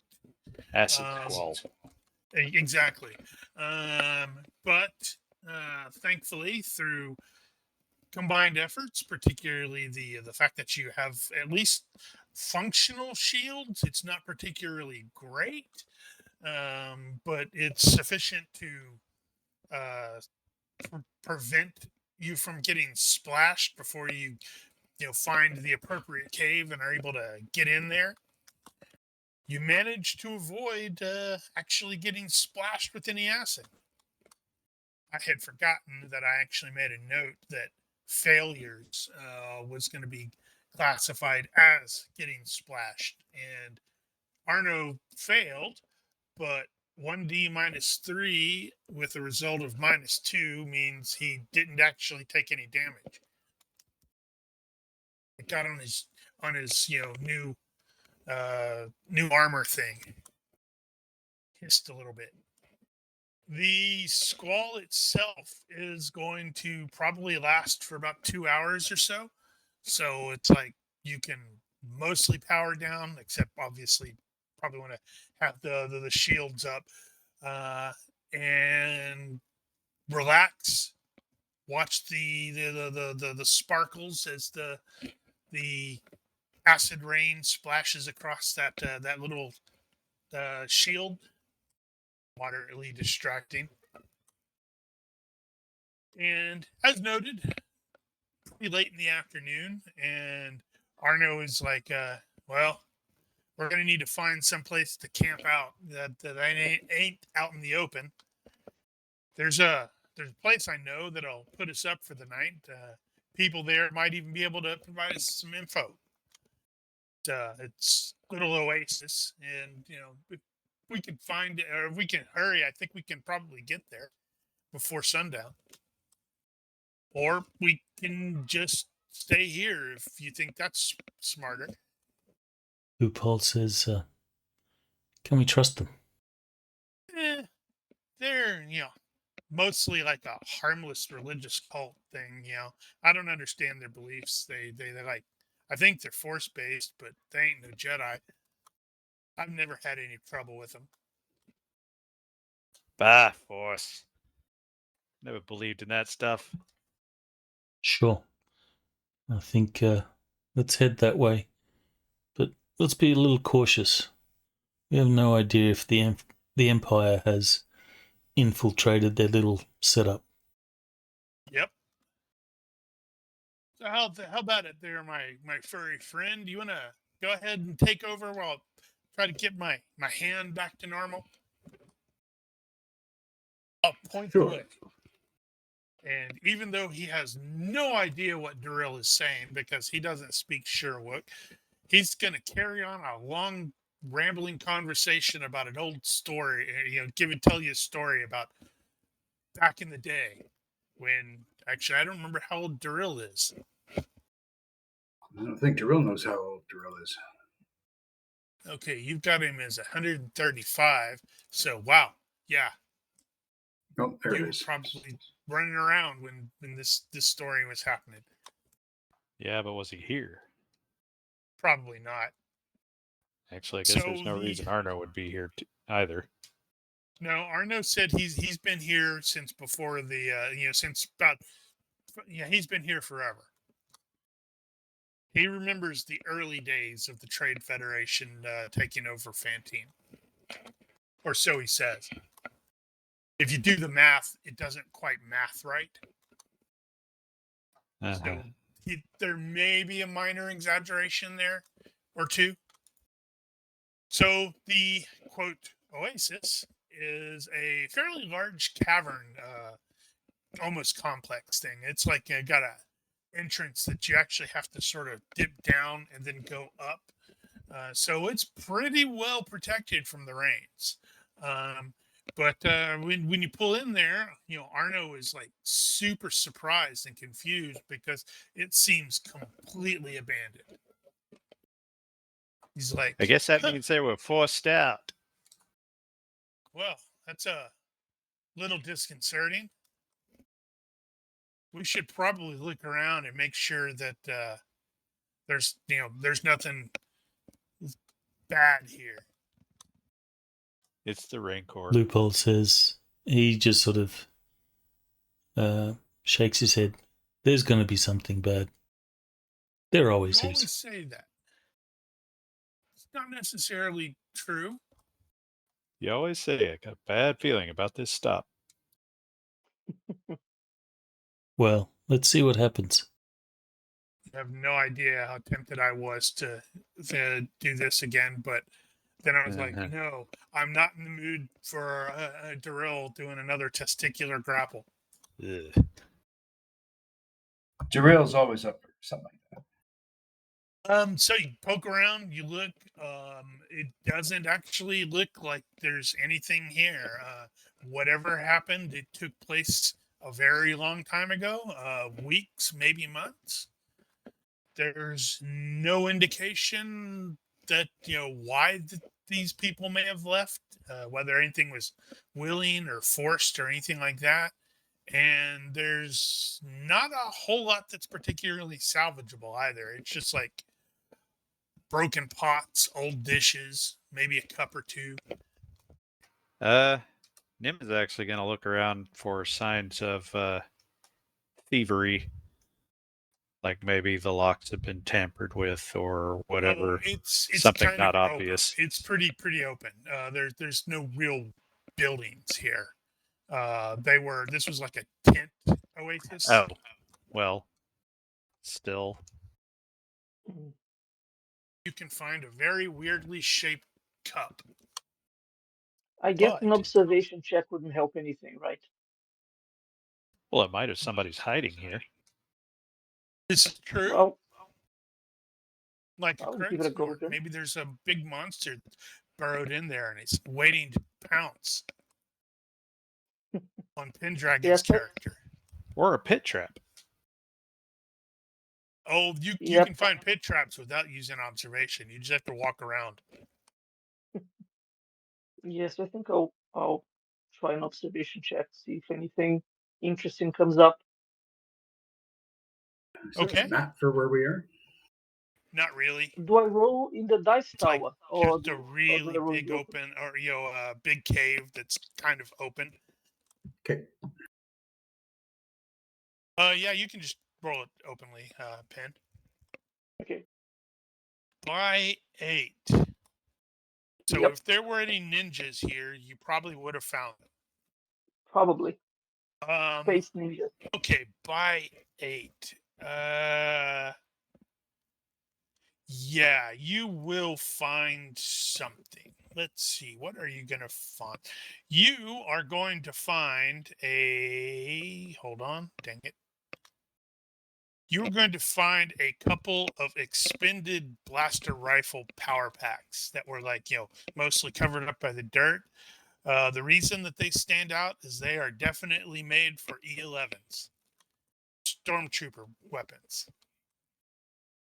I pointed out. Well, it seems the Empire has been here. Well, that ain't good, says Arno. Definitely going to want to have a watch tonight. What would they want with these people? It's the Empire. They don't Bunch of care. assholes. Well, they'll stick their nose into anyone's business. But I'm not surprised that they've been here. Stick to what? Oh, that's that thing in the middle of your face with the holes in it. Yes, Nim. It's called a nose. So weird. By the way, how do you smell? Badly. I honestly don't know where their sense organs are. Loophole will be sort of waving at his face. How do you smell with that thing? What thing? You just do it like everyone else. Loophole sort of gives him a sideways look and then loses interest. I'm not going to continue this conversation. Now I have to look up how. Google, how does a Duro smell? It's going to say badly. I know exactly how you smell. You have a bad smell disadvantage. All right. Okay. So Loophole will grab Rin and say, come on, we're going to do a little patrol. Find All right. somewhere we can hold up. And just make sure that this place is actually abandoned. What do you mean beneath the eyes, Giger? It's like there's a duct beneath the eyes where they take in olfactory senses. So you smell with your eyes. I don't see no duct. Well, you probably won't see it in the picture. It's like a tear duct, I guess. It's interesting, though. What's even more interesting is someone's actually gone to the trouble of putting that somewhere on the Star internet. Wars. Because somebody probably asked at one point. It's Star Wars. If a character has walked across the screen, there's probably an entry for that person on Wikipedia. Well, it's just like the Star Destroyer. You can easily go online and find maps of all the levels and decks and what's where in there. You know damn well the people that made the model just slapped that damn thing together. They had no idea what's in it. Nerds. Yeah, well. Oh, well. So, what is this patrol for? Just in general? Just a general patrol. See what we can see. See if we can find a good spot to hold out. Somewhere that has, Well, this is an underground cave. You know, there's not a whole lot of spot. There's like a couple different ways in. checking for the inevitable creature that's going to attack us during the night. Well, make sure you have a watch, and you don't have to worry about it. Make sure there's Everybody- no Minox chewing the power cords. Everybody can just sleep on the cargo lifter. I mean, I'm certain it'll be fine. See, it's fine, which makes me sad. All right, so night passes uneventfully, to several of your very great surprise. And you will set out the following day. The terrain definitely worsens as you are as you are passing through the day, I am resharing this. The area that is generally highlighted is the rough coordinates that Arno had. He never got all the way over there because, well, they tried to shoot him. And he didn't know anything about the area they were going to. He knows a little bit about this whole area, but not a lot because not very many people bother coming out here.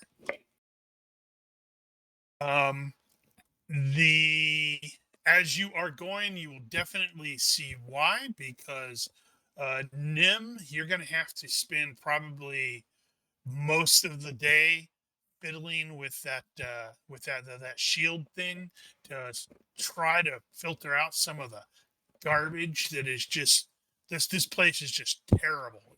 It's like, it smells horrible, and there's persistent ugly fog, and it's like Arno actively avoids going down into, like, if he sees a dense fog area, he's like, we are going around that.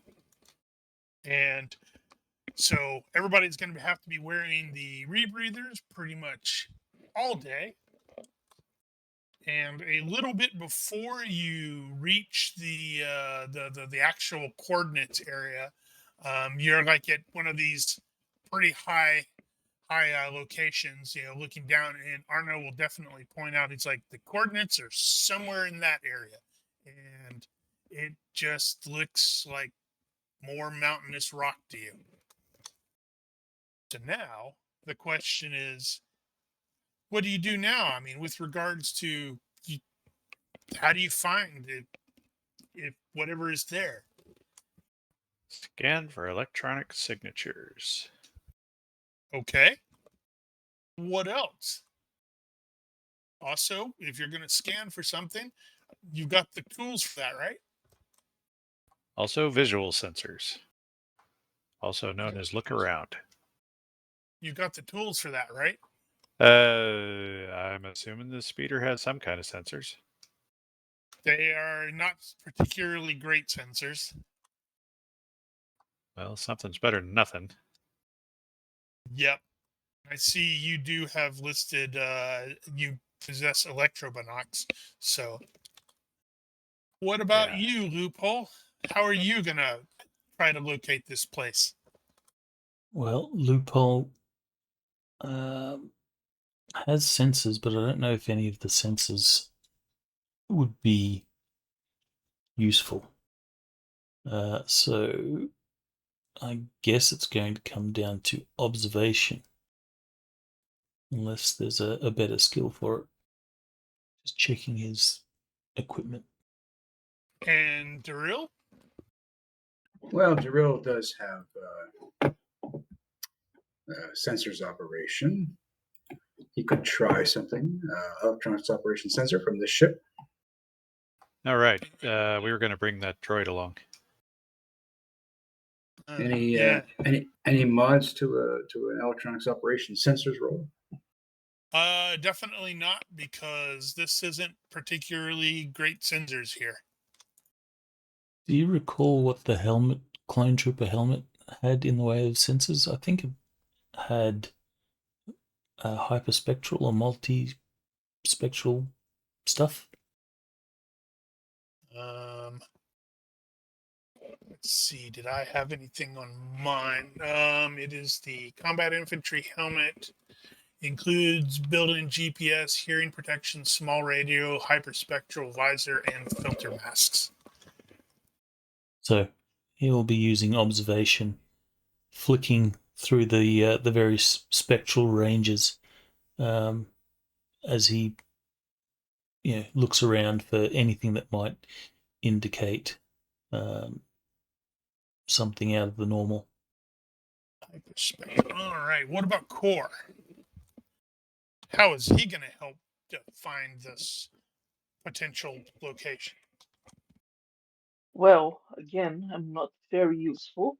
I think I could rely on, again, my IQ to, where would that make sense? where this place would probably be considering the geography.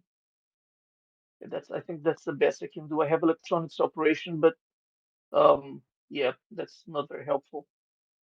So, does that probe droid have any SIGINT capability on its own? I probably should have looked at that, shouldn't I? Well, you might not have thought of that.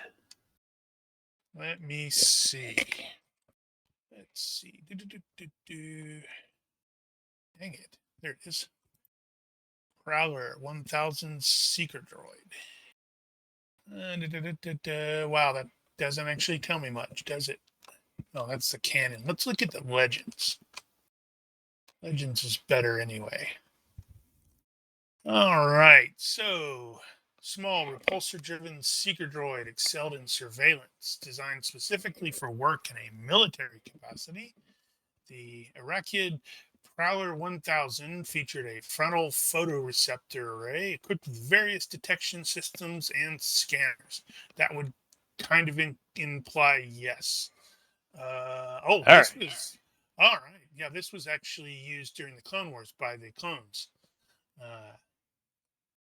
Asking antenna protruded from atop the drone's domed head, allowing clone commanders to send orders directly to their seeker groups. Well, I do have electronics operation surveillance, so That should be what we need here. Oh, these were actually in Revenge of the Sith. Huh. They were on Utapu or Utapau, when they were chasing Obi-Wan after Order 66. Interesting. I didn't realize that. All right. Well, you can begin making rolls as you wish. Nim, you can start. Ren is like, I'm mostly useless here. I'll pull security, make sure nobody shoots you.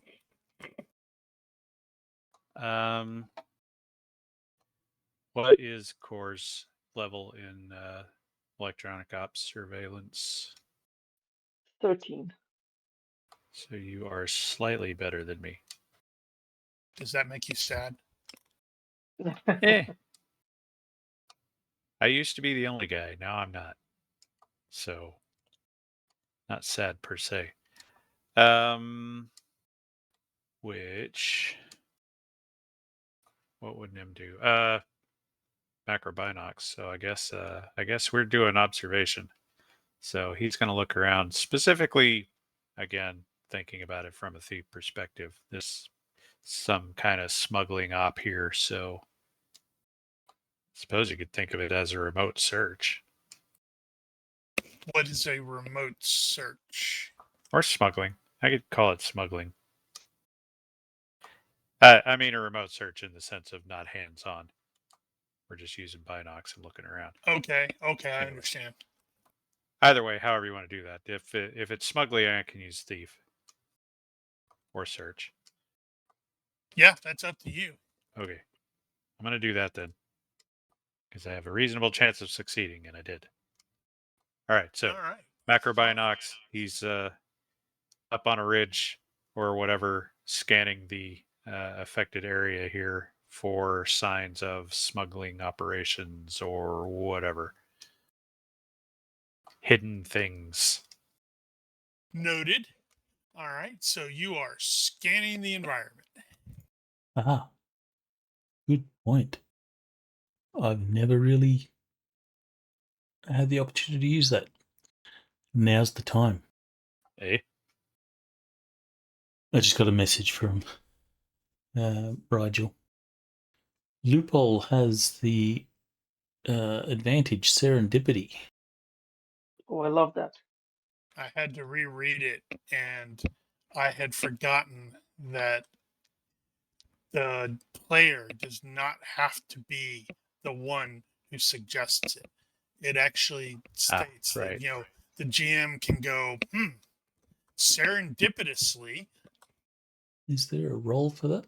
But it will say that no, that the there's no player role. is free to suggest occurrences, but All right. So I'm going to So- come back to you, Loophole. Okay. I have an Drill, idea. you were going to do sensors? If I can. Yeah, it's the sensors are not great on this thing, but they are potentially functional. Well, then I shall do that. But if you want me to throw a mod on there, I will. Not in this case. If it was a better, or if there were better sensors, like actual Starship sensors instead of these crappy speeder sensors, then you probably would have gotten some sort of bonus. But not in this case. Okay, here we go. Good roll. By 6. All right. I am keeping track of these to narrow down locations. Core, do your thing. Yep. Or just operate a droid and see.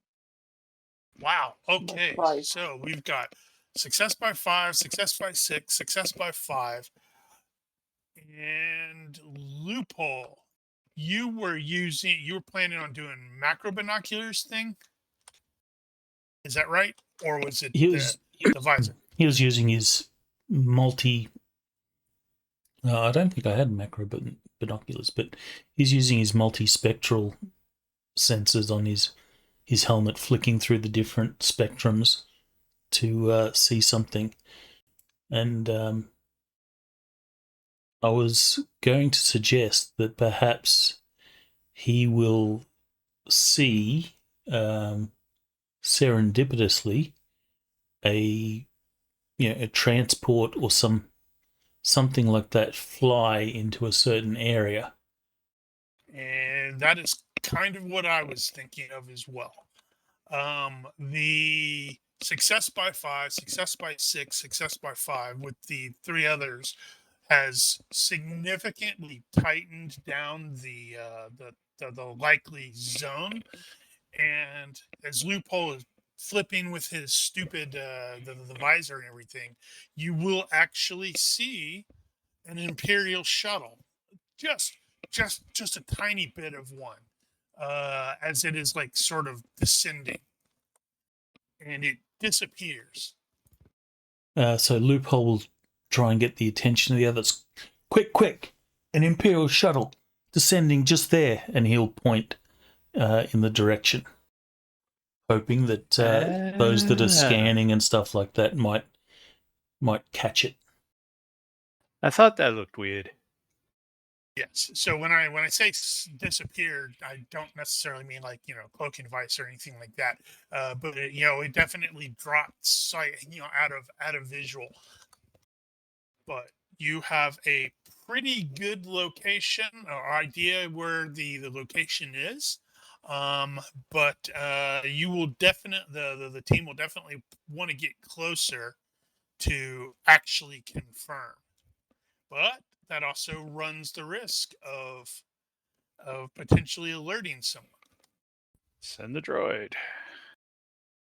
Okay, that makes sense. We have the surveillance thing, and let's see. So we had Nim with the thief. You're approaching this from a smuggling perspective, right?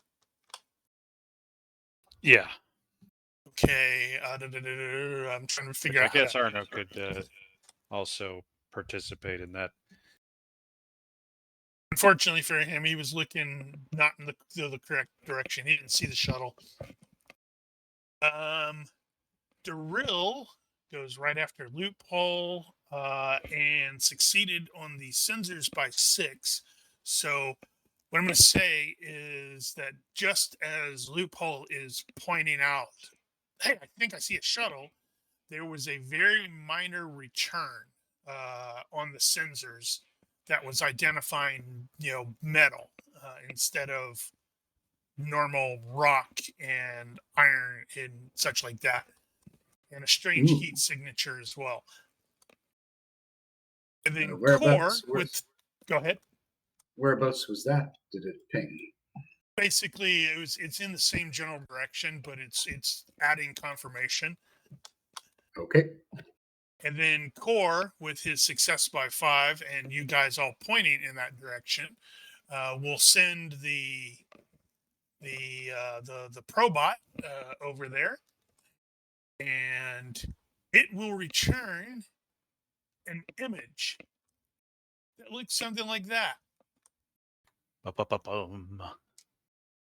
Well, there's your secret base. So it's not immediately apparent with this overhead shot, but this area is recessed. It is down. But whatever this place is, it is definitely on a higher, almost like not quite a cliff or mountain, but it's definitely elevated. And Loophole will recognize some of the design characteristics as separatist. So it's Core that's running the droid, right? Yes. Yep. So Loophole sort of shuffles in closer to Core so he can see the display, and he says, "That looks like an old separatist base, pre-Imperial." Hmm. Interesting. Clearly, the imps have, adjusted it because, well, that is definitely a Lambda class shuttle. And notably, in that particular area, the hangar area, there are 2 concealed turbo laser turrets. One there and one there. Say, Core, can you get a better look at what that shuttle might have been delivering? Yeah, let me give that a try. And I try to Core, get give the me a universe reaction roll. Enhance. Or bad. Or bad. Enhance. Or bad. good. Yes. Boo! Nice. Boo! Okay, so you will see a handful of couple people that are like, definitely wearing Imperial uniforms. They look more like, techs instead of, and not they're not wearing any armor. They're just wearing Imperial uniforms. Are basically emerging from the shuttle, and they've got something, like some crates on hover things, and they will enter what kind of looks like an elevator. There-ish. We could probably try infiltrating through the elevator. Loophole will Just think. 6 of you.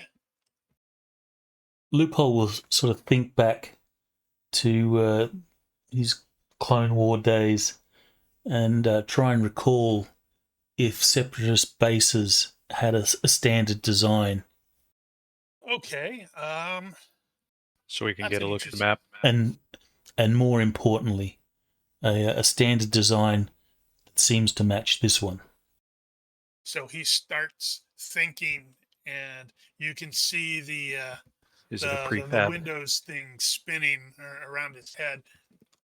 Okay, let's see.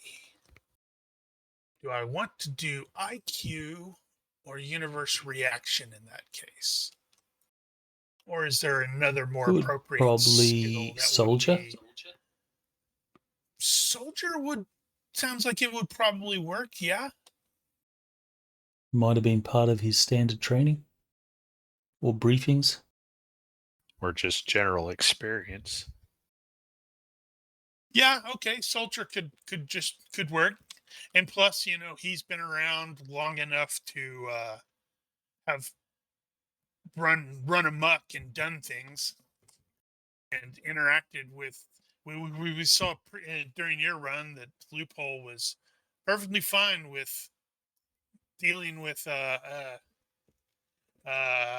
Confederacy stuff. So he may have raided a base or 2. Yeah, way to bring up some previous trauma. He liked those droids. Is this right? All right. Soldier. Soldier. Success by 4. 4. Okay. So now do I just go ahead and share the map? I might as well just go ahead and share the map. Racks his brain and comes up with a general layout, excluding the name, of course. Well, Loophole will sort of gather the group. He says, "This base, the imps have changed it a little, but it looks like a standard design."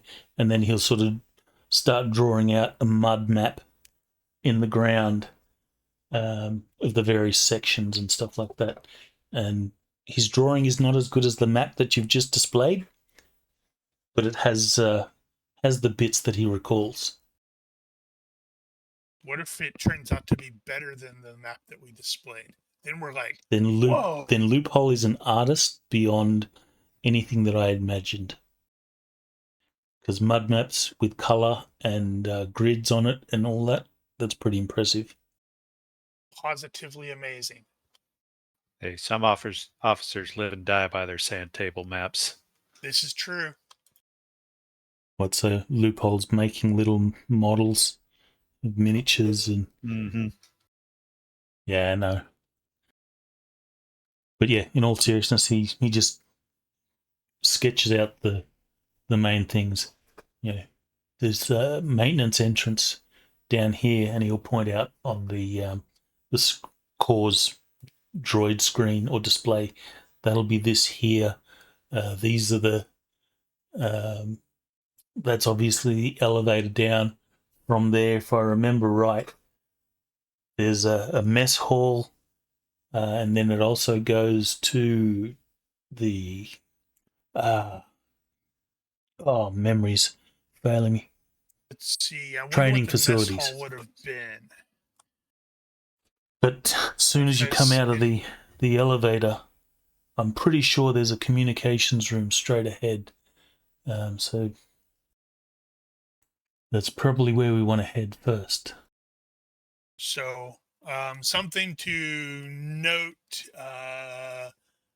his memory is definitely going to be slightly different because these sort of bases would not have required a mess hall or a kitchen because they would have been generally just droids,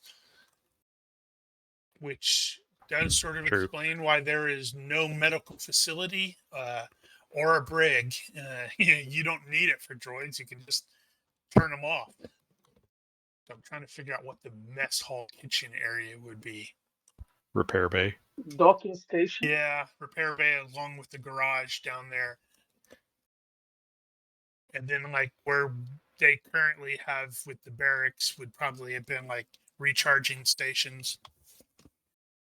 Well, separatists were not all not all but droids. these particular bases, when they deployed them, they would generally just have droids running them. They may have a few living officers, but not very many. Well, then minor retcon to what Loophole says. Instead of mess hall, he'll refer to it as whatever it was. Repair bay. Recharge stations. Stuff like that. But given the number of droids that a facility like this could hold, you don't know how many people are actually in this facility. And now is the question: is like, does the team, as it's currently construed, opt to go in there by themselves? Well, Nim is going to vote against going in there just willy-nilly in the event that nobody else does.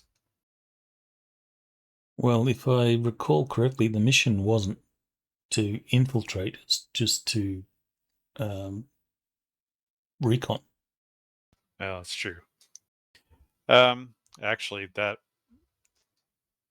would suggest what we probably need to do here is set up some kind of regular surveillance on this place. So now that we have a location, we might, well, we're probably not going to be able to get any sort of orbital assets.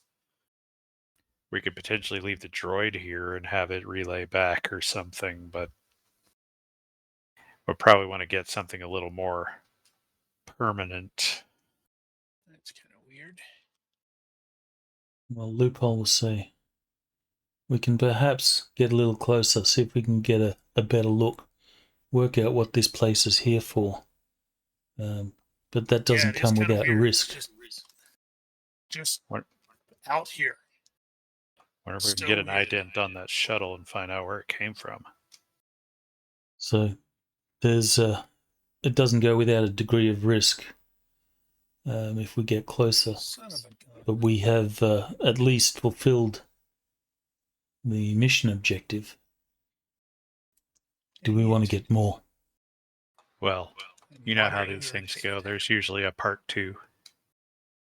Moderately irritated. Fantasy Grounds with their update ate something if that was on here. Oh. I'll have to fix that. I know there was another thing about layers. Was there? That explains it because it's on layers. But I thought the last thing that they had said was they had fixed something that had to do with layers. Well, I suppose it's possible it was behaving a certain way before and they fixed it and now it's doing it right. Well, The it looks layers like thing they fixed was the thing that you were experiencing in your Nightcrawlers campaign. Well, Right, but this was more recent that they had said that they fixed it. the thing that I'm seeing is crap. Stop that. Let me get off the layers. Damn it. I had stuff here that, vehicles and stuff like that. Right. And it's gone. The label's still there, but it's gone. So the layer completely is gone. No, the layer is there, but when I try to change it from invisible to visible, it's not there. And you don't see what's Is it on it? behind? I don't see it there either. Is it behind something else?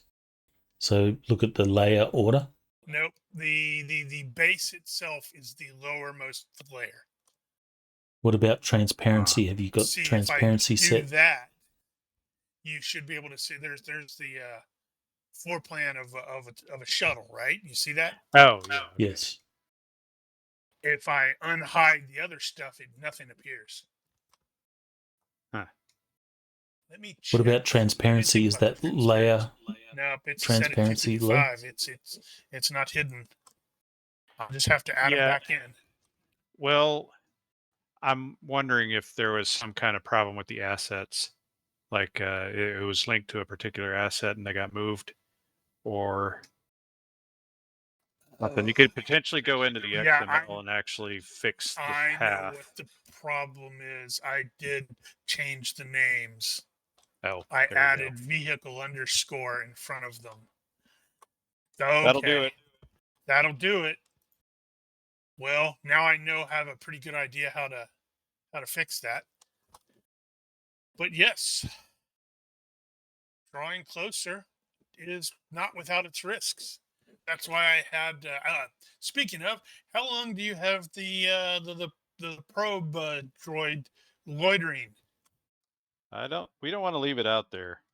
It'll eventually get detected. It is small, but it's not invisible. That's true. I say you should leave it out there because that'd be great. Well, we're gonna have to put something out there to keep an eye on this place. But I want to use those big ass turbo laser turrets and shoot the probe down.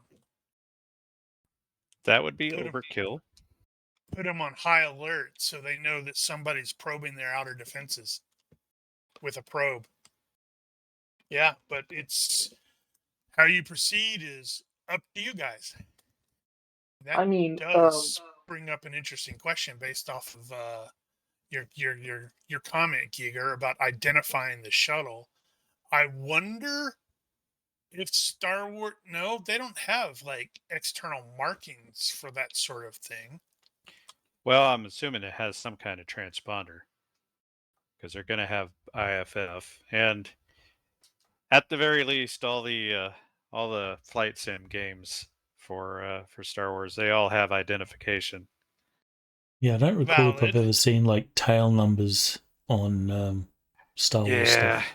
Because we have, well, that's technically not true. You see them on X-wings, because Luke he had 5 red slashes on his vehicle because he's red 5. But you're right. I'm looking at the shuttle, and I don't see anything remotely resembling tail markings. There's nothing on this shuttle. The Lambda, that is. Well, Loophole is going to put it to a vote, so I'll do this. Well, people, have you say? Do we investigate closer, or do we report back what we've got? Arno is going to throw in his 2 cents. He's like, I do not recommend we move the speeder any closer because it's big and kind of loud and definitely has a pretty substantial EM signature. I mean, we could always, I don't know if we have enough resource for that, but we could always leave a couple of people there to keep the surveilling while we go back and get reinforcements. Could, or you could just leave the droid here. I Rin think will that's a bit immediately risky. volunteer to remain behind as long as he can be safe from potential rain. He wants to do his part. Man, I hope he doesn't have overconfidence. I know, right? Damn it, I'm going to have to actually fully make him as a character now. It reminds me. Means he's not going to die now. It occurs to me that Nim has overconfidence, but he also has careful planner. That's kind of amusing. I like that, actually, because people are weird. Well, that can still work. Yeah. You can He's just go. like, Okay, we can go in closer. Will work. Everybody's like, no, it won't. Yeah, I think what we can do potentially, if we can get a good scan of this area, we now that we have coordinates and everything, we can actually look at the terrain and figure out our best approach if we're going to come back and move in closer and figure out what the hell we're going to do when we get there, because at this point we don't know. I mean, I guess what you do. I can totally tell you what you should do. You should let Saw Gerrera's people know this place exists, and they'll throw themselves at it. Well, unfortunately, there might not be anything left standing once they're done. Including them. Including a lot of them, yeah. Unless you can talk them into following your orders. Well, Loophole is giving that as an option. So by the votes, no, because Arno is a vote against. That's true. Yeah. Loophole says, all right, numbers have it. Ren? So we leave Ren here. No, we're not taking. You're not getting a vote, Ren. We leave Ren here. We leave him with the droid. I think it would make sense in the game that I also stay behind. And you guys, you are the leadership of the thing. You can go and take care of stuff and report to you. Yeah, that's fair. Unless you don't trust both of us. That means Core is gonna totally shank Ren and bury his body somewhere. After Ren spoke so highly of him. I know, right? Oh well, he had an accident. He fell. No, Core seems trustworthy. He'll join us on our quest. Very trustworthy. Well, the numbers have spoken. Let's pack up this intel, get it back to luck. We can work out what we want to do from there. Maybe, if this is important, we could actually get some help from Saw and kill two birds with one stone. Hit this one, and then whatever it was in the North Pole that he was after. All right, pack it up, Okay. people. So you are leaving Core and Ren and the droid and probably like some sort of protective stuff. So in case it rains, which it probably will, Leave 'em Provisions, food, supplies and all water. that. some provisions. Yep. And then we both just of them- never come LPOV. back. Yeah, both of them have the belts, so they do potentially have comm links. I don't Right. remember how far the comm links go. I'd have to look Um, that up. It might not be far enough. I think it's 10 Well, that miles for the depends. standard comlink. Yeah, how far was this? This was 2 days. Well, I'm assuming the 2 days was the result of terrain issues. So this thing is looking like the Deadlands map is like 100 kilometers. Uh-huh. Let me see. I have another map, but I'm not sharing that one yet.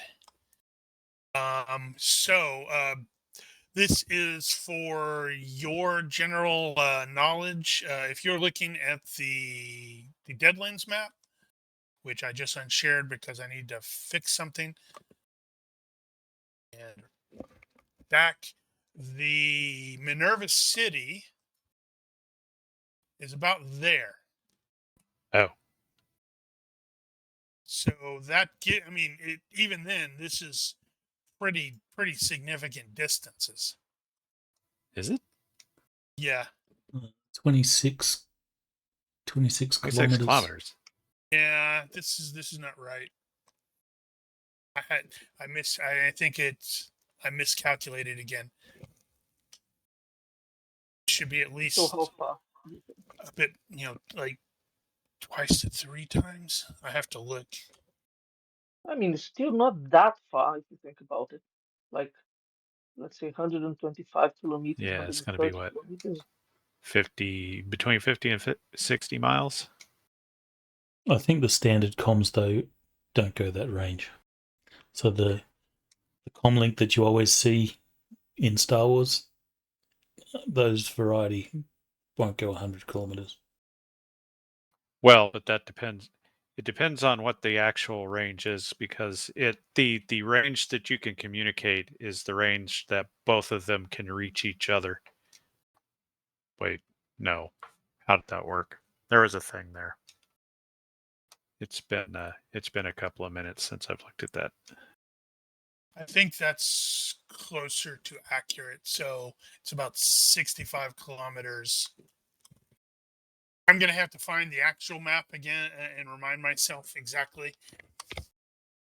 Because I think this is in France or Italy. I don't remember which. Oh. No. Okay. It's Fantine. Francine. Okay.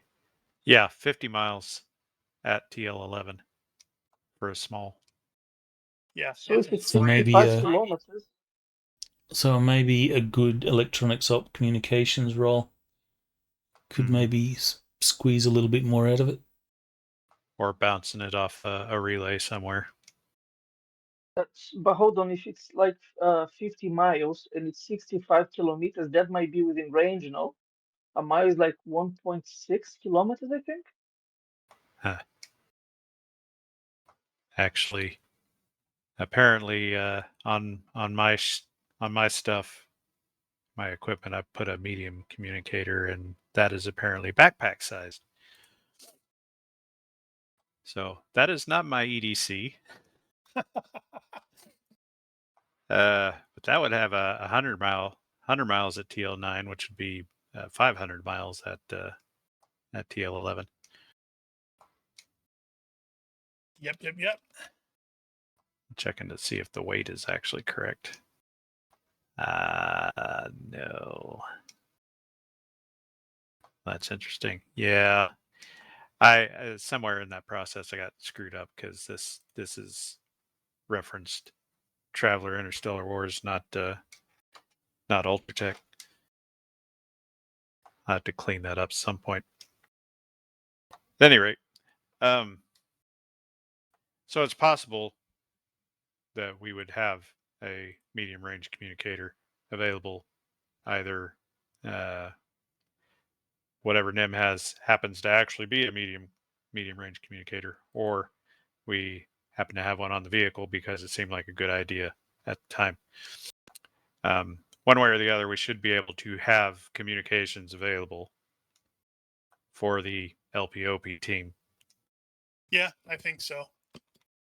Though we would have to maintain a degree of radio silence, at least from the team that stays back.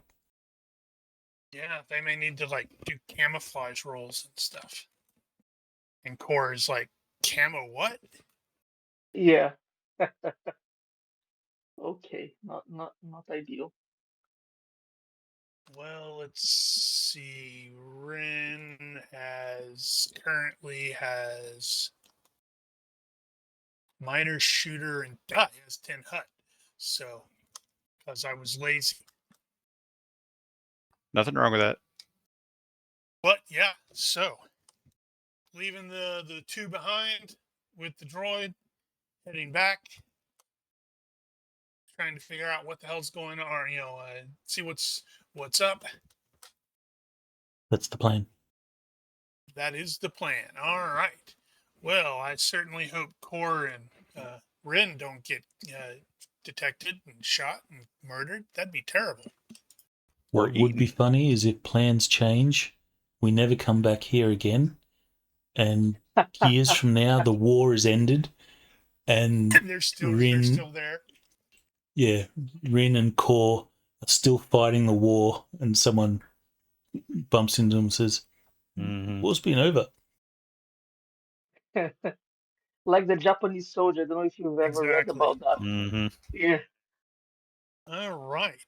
So, so the you guys set up a sort of semi-base camp for them to monitor.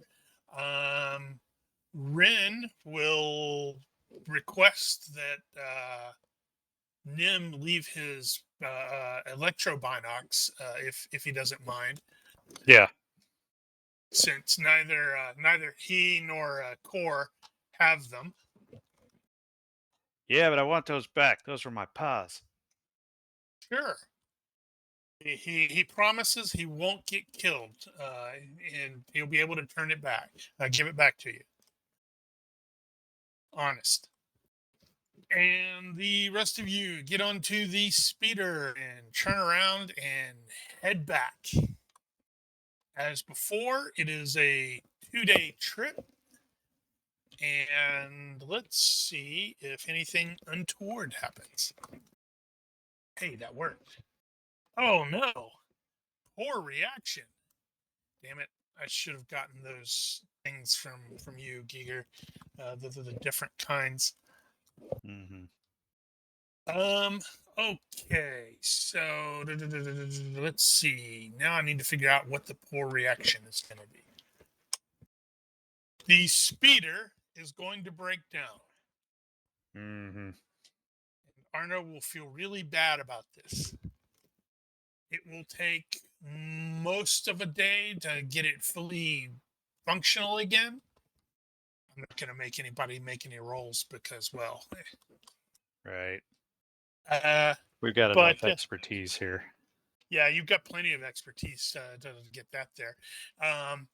But that does mean it's going to be 3 days instead of 2 to, let's see. So make sure let me update my calendar. Could still get Nim to make a mechanics roll. Critical fail breaks the part, and we have to return on foot, taking a week. That would be really funny. Why I like this idea. Make Daryl do it. So do I. Or Daryl. No, because Nosh is going to go "Wah," and intentionally try to roll an 18. You tell me what to roll. I'll roll an 18. He's going to roll 19 on 3d6. It's just going to be a mechanics roll of some sort. Mechanic contragraph, probably. No problem. Oh, I saw the 5 Well, and the that's not 6 there. Yeah, so did I. It's not a critical fail, but So by I don't actually have the that. rules of taking extra time, a +2 would be 4 times as long. Mm-hmm. which tracks with it takes most of the day. Okay. Let's see. Now, Pendragon, why don't you give Yep. me a universe reaction roll to see what happens while you guys are scouting out up there, or keeping eyes on. Okay. Bad, Here bad. goes nothing. I want you to roll a 3. Ah, Poor. can I use my luck? Stop I'll that. You use my can? luck. I'll Yeah, definitely do I don't mind. that. Neutral then. I like the 2 pours though. Sorry. I'm very sorry. Okay, so you are monitoring there. You keeping an eye on there.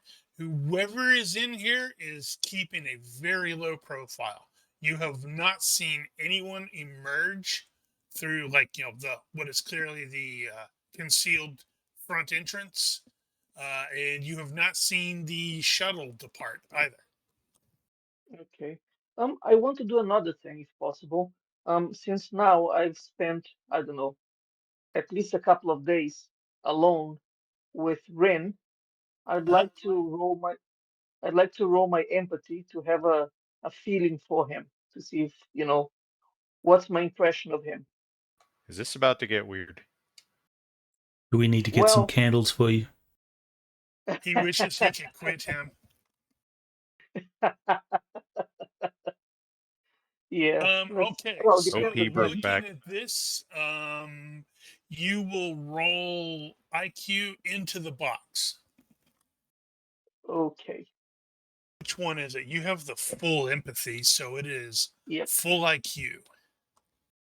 Yep.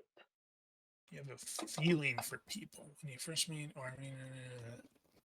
okay, so when you first meet someone or are reunited after an absence, you may ask the GM to roll and tell you what you feel about this person. Okay, so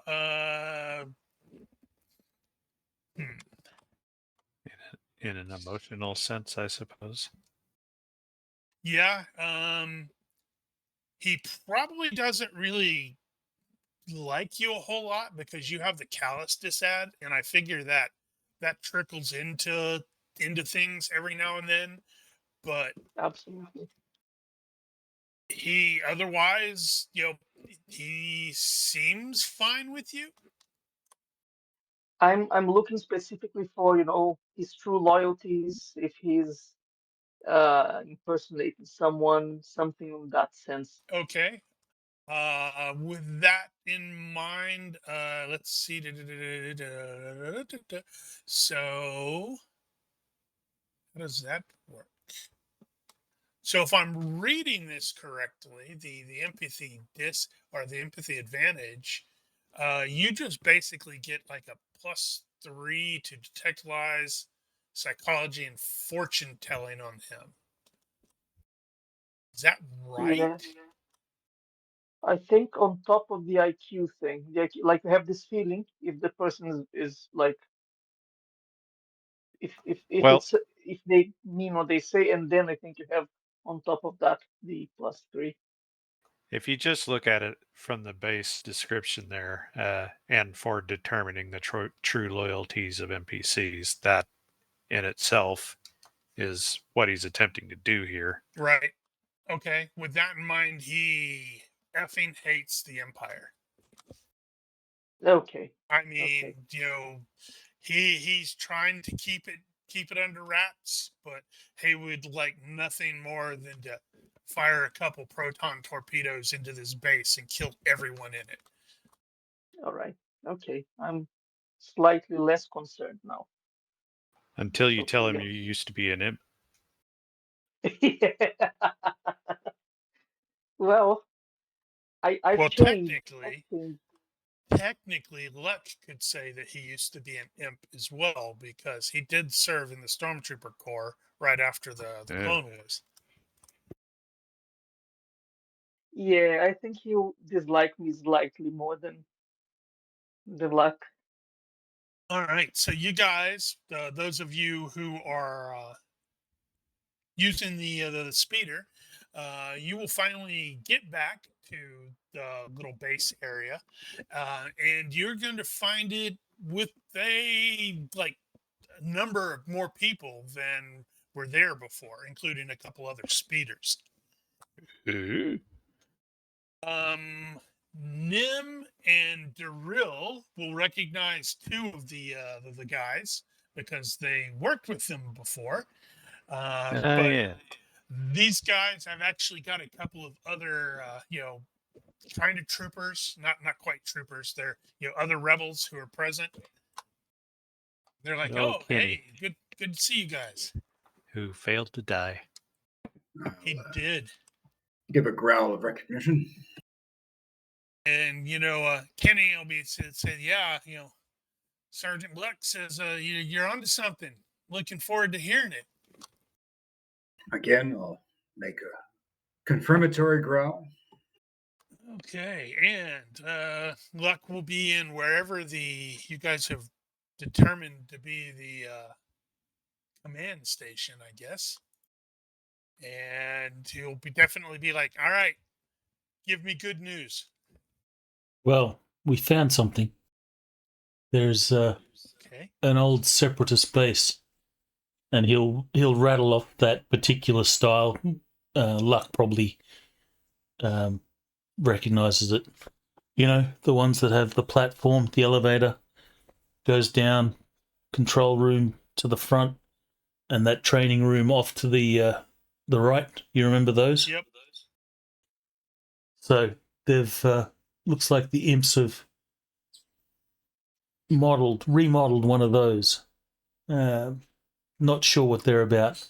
We left Ren and Core back to keep an eye on the place. All right. But we you have exact guys coordinates, and Loophole will bring up probably a have images. map. You'll see right here, concealed in this valley.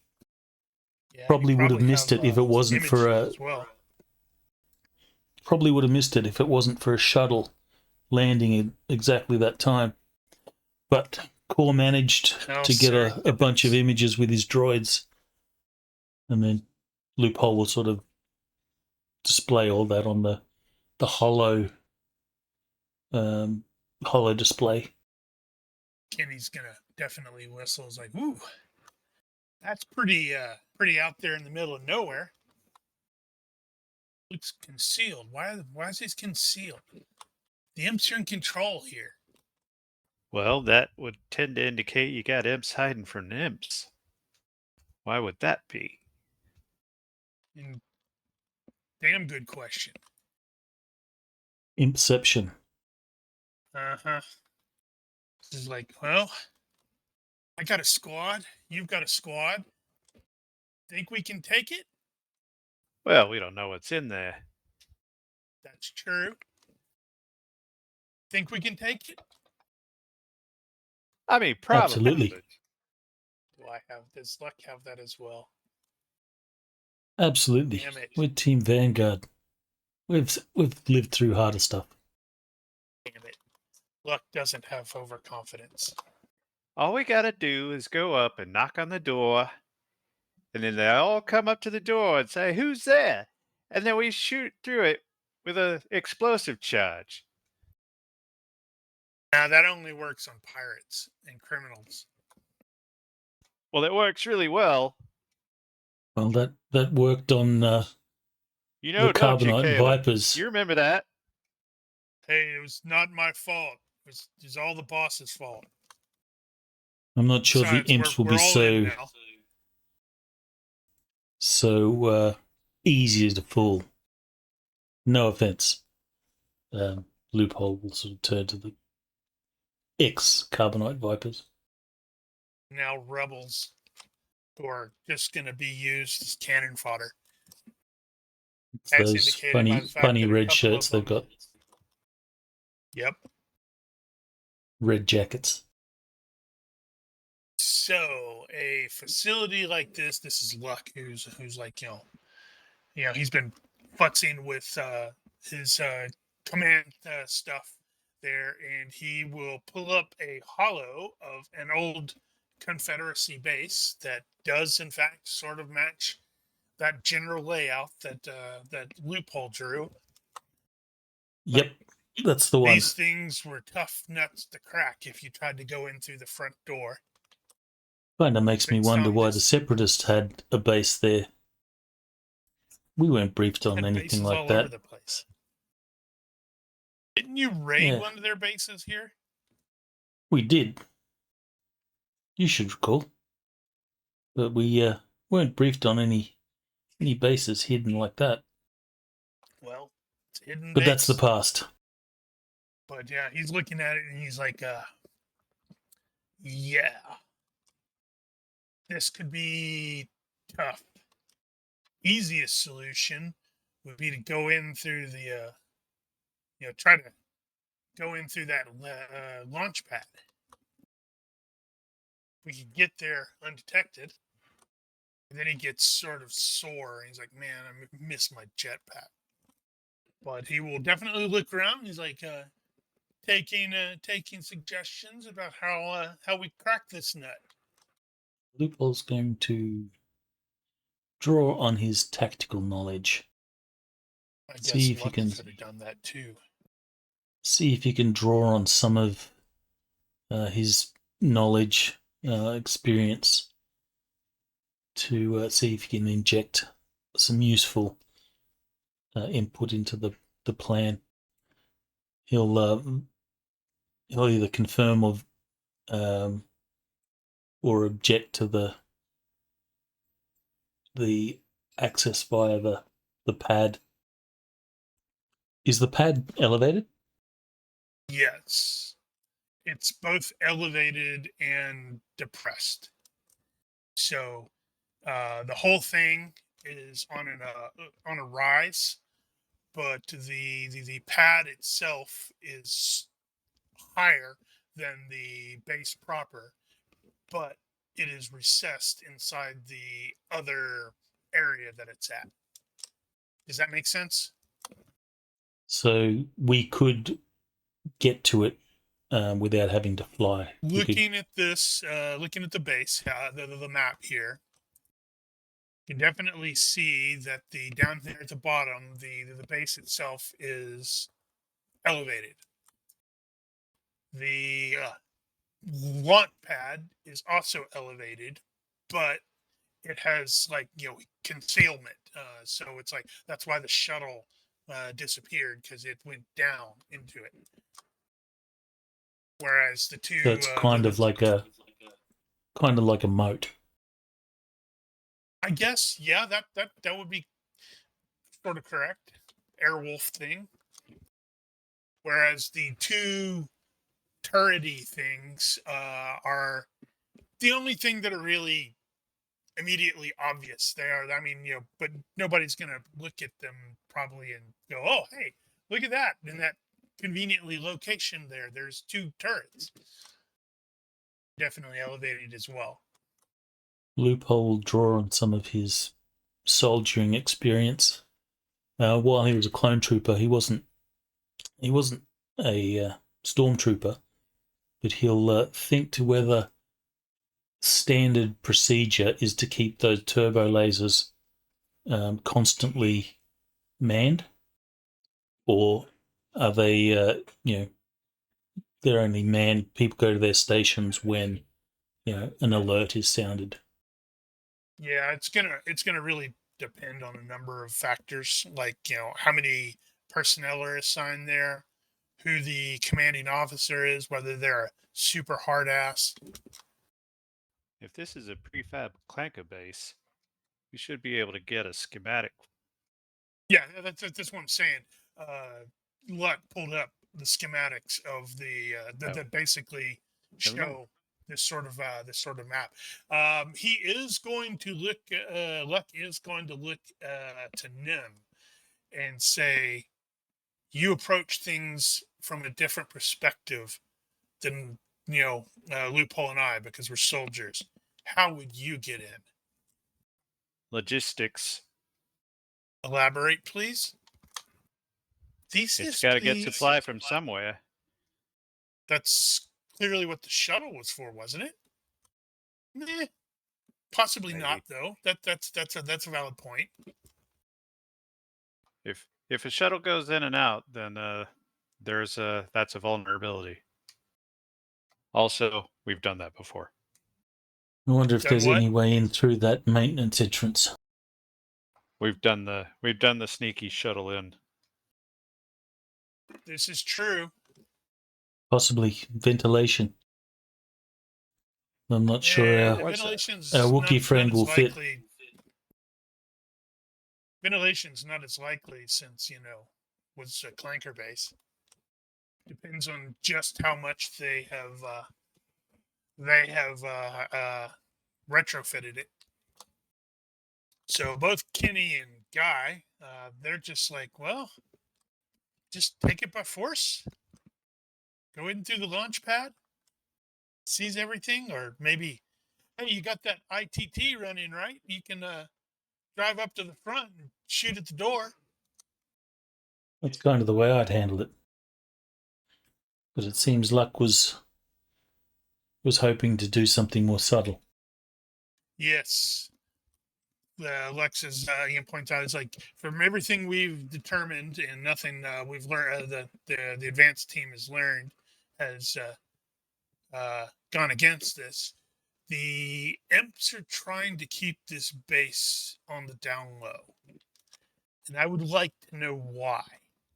If we kick in the door on the frontal assault, well, they may end up calling for reinforcements, or we may just cause too much of a problem, and there may be explosions. And if they are a covert operation, I don't know, ISB or something like that, then they may not want to be noticed.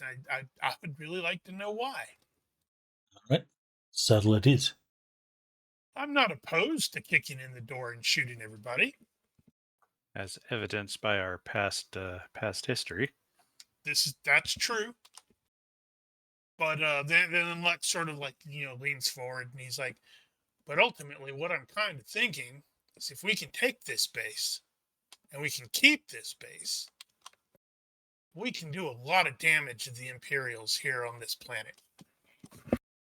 Yeah, if the local administration doesn't know about it, then they can keep on not knowing about it. Exactly. Especially if this thing is plugged into the Imperial network. Think of all the info we can get. Right. What's the next step here then? Figuring we know we out want how to do get it. Actually, what was the Kalen connection here? So was he just asking? He just wanted the recon. Sorry, who? Kalen.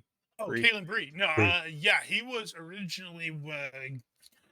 Sorry.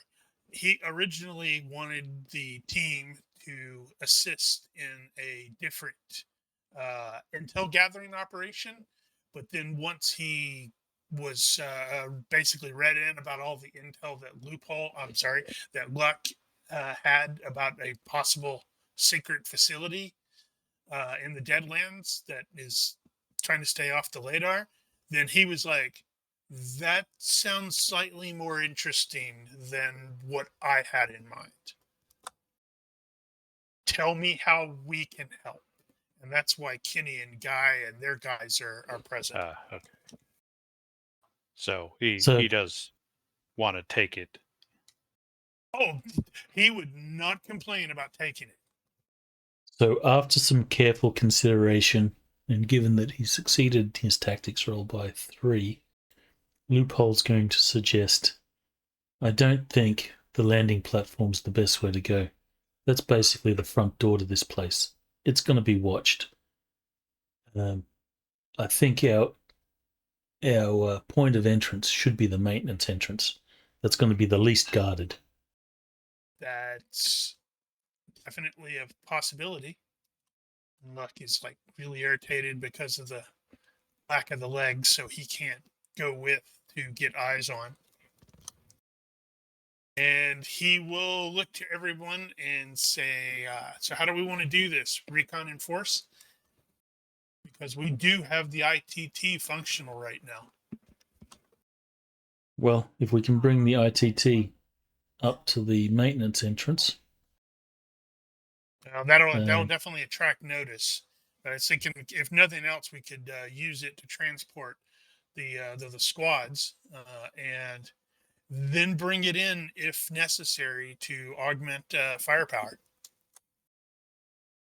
I think the sensible thing to do here would be because right now this is the only external connection we have is the shuttle. So if we actually can ID the shuttle and find out where it came from, then we might be able to identify whose base this is, and that'll tell us who's here. Speaking of the shuttle, Guy will definitely chime in and say, well, I think if we are focusing on the maintenance entrance, we probably should have a small team go in and try to disable that shuttle. Make sure nobody can use it to escape. Yeah. Actually, probably going to want to try to jam the communications here. Assuming they're actually communicating with anyone else. If they're staying under the radar, they may not. Okay, so Red, Kinney, do you think your team could take the shuttle? Vanguard could go through the maintenance? Were they not with us when we did that? They were. They were both dressed up as stormtroopers. Yeah. They're like, yeah, I think we can possibly do that. Right. Quick point of reminder. One of the final sort of clue that Luck needed was Major Vandergraaf was trying to reach this location.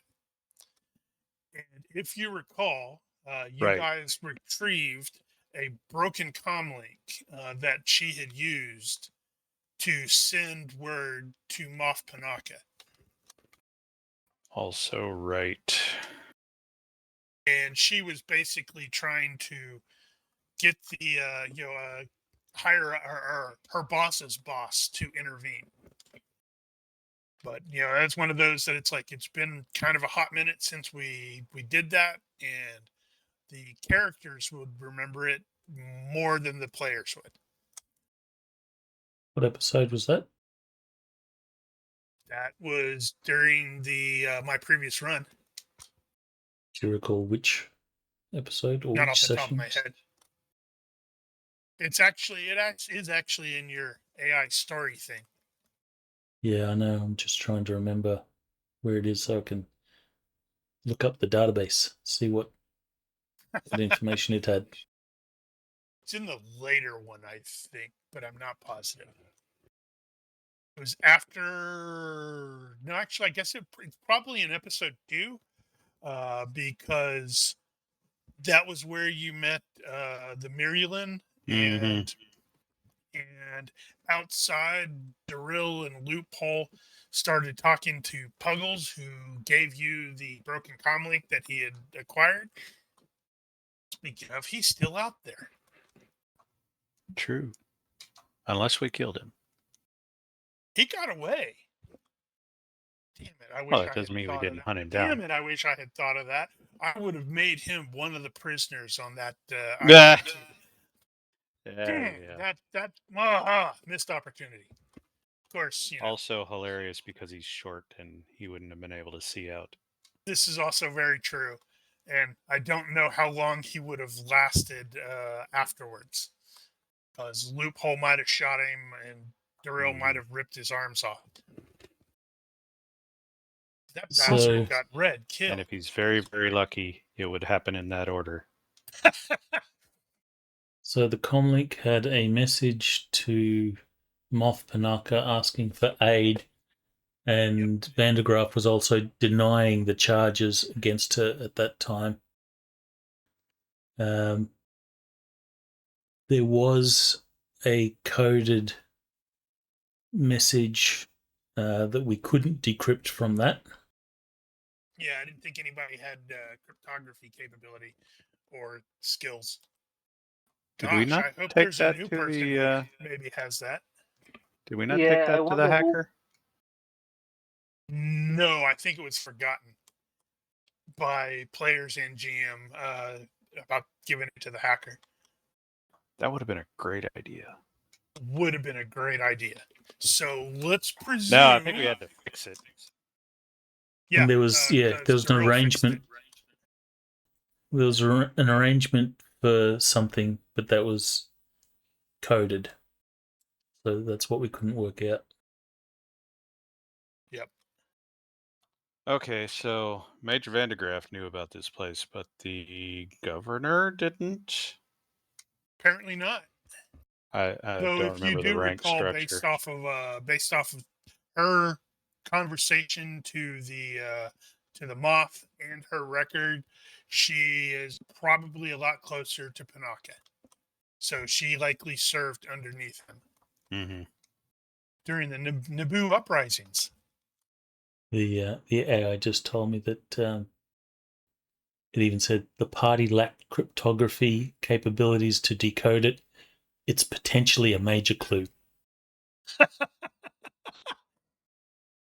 Well, Now, actually, where is it? I should probably look at my notes to see if it was a major clue. I guess there's no reason we don't still have it. It Although probably it would may have have been been at the base. blown up. Not something that we would have carried. Yeah, maybe. Right. So I am double checking. So Core, unfortunately, you and Rin are dealing with some shitty weather. Oh no. It is like, super, super foggy. It's raining a lot. And it's that crappy ass acid rain. So it's like you're having to jump through hoops to make sure you don't get singed. And hold on. Which one is it? That's the wrong one. Yep. 1, 2, 3, 4. On the fourth day after the team has withdrawn, based off of your vantage point, you will actually be able to see the main entrance, the big hatch. Where's the thing? You can see the main entrance. Mhm. And on the fourth day, you will see that door or the entrance will open. And an ITT is going to roll out of there. Ooh. Okay. So I very quickly let people know in, the base. Can I, using surveillance, try to get any info on the ITT? What kind of info are you trying to get? Because, well, it's just a troop transport. For instance, do they have prisoners like they did with They're us? definitely not. You actually don't see anybody normally you'd like see maybe some stormtroopers present. You will definitely be able to determine that there's someone in the turret because it's sort of swiveling and such like that, as if it's sort of scanning. but not much aside from that. Probably just want to find out where it's going, what it's doing. Yep, that was also on my planning to follow the ITT with the surveillance droid. All right. So go ahead and give me a universe reaction roll to see how well the the droid manages to stay out of visual, because that would suck, wouldn't it? You've Yeah. not been doing so well on those rolls. I think he's been doing great. Mm-hmm. Oh no. That sucks. Let's see now. How is that going to work? So that's what I need to do. You're so going to have to walk back. Holy cow. My dudes don't have. Oh my goodness. They don't have the appropriate electronic ops skill. Well, I guess then I'm still invisible with the droid. You could potentially use soldier for that. Assuming it's Okay. a routine. So, Well, that assumes it's a routine use. well, the thing that I'm thinking of here is I wanted to the reaction roll was going to be a possibility. It's not going to be Mm-hmm. that. Let's see. So, going to have the size, and I have. They're actually not going to see the droid because I pre-established that you are dealing with really crappy weather. So that means the troopers are dealing with really crappy weather as well. Indeed. And the droid itself is actually kind of small. So you lucked out. Oof. Okay. So what will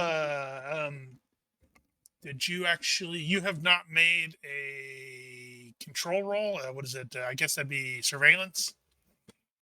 Give me one of Yep. those. Meanwhile, next to you've got Ren. He's like, "Hey, I think there's an ATST in there and some speeders." While he's like Okay. looking at the hatch that is now Mhm. rumbling closed. Oh, success by 5. Good job. So the vehicle, the ITT, is going to be taking a slow route down because, well, this is an elevated location. And so you've got the droid that's just sort of following along with it. And it will reach a certain point where you're like, oh man, this is a kind of a wide open area. And you will note that as the vehicle stops, a starship comes out of the sky to land in front of the vehicle. This is a Gozanti class light cruiser. It's you guys are familiar with them. You've had fights on one in real life, and then they had the bad one before. Core is very familiar with them. It doesn't have ties in this case. It's just like looks like just a regular vehicle.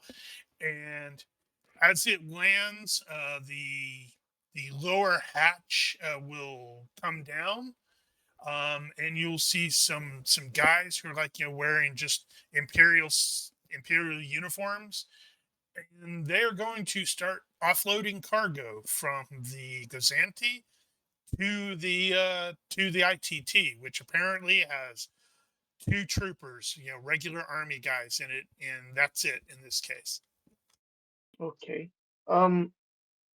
Do I recognize anything of relevance? I mean, I should probably have an observation roll to try to see if I can, gauge the amount of boxes, this sort of thing. Yeah, what's a logistics skill? It's a good question. Administration? Maybe. Default to? In combination with soldier and that sort of thing, administration might work. I don't have soldier. Yeah, I was thinking about the freight handling or packing. That would tell you a lot about how heavy the crates are and that sort of thing, but it doesn't tell you much about the Would it operation really? itself. This is Star Wars. They're going to be using contragrav Well, things, so you could it's probably probably a tell, like, droid if that moves they itself. wheel it in there and the vehicle shifts down a little bit. You're like, okay, that's a little heavy. How many crates are we talking about, approximately? There's not that many. Let me see if I have the thing again. Yeah, because the ITT isn't exactly set up for cargo transport. Yeah. They're mostly putting it on the roof and strapping it down there. And there's probably like 10 crates or so that are about average size, but it definitely covers the entire top of the ITT. Actually, that's an Okay. interesting question. What is the Star Wars Imperial equivalent of a 5-ton? Probably one of those unnamed vehicles that we saw a lot of in Andor at the end, or the second season with the guys driving around, like the one that Cassian blew up on the planet in the TIE Avenger, and then the ones that brought the guys to Gorman, the dead meat guys. It's been just a hair too long. I don't remember that. Well, I've recently rewatched the series, so of course I remember it. But yeah, so they loaded up. Based off of what you can see, it does probably look like just general supplies, like foodstuffs, other stuffs, tools, maybe spare parts, Hmm.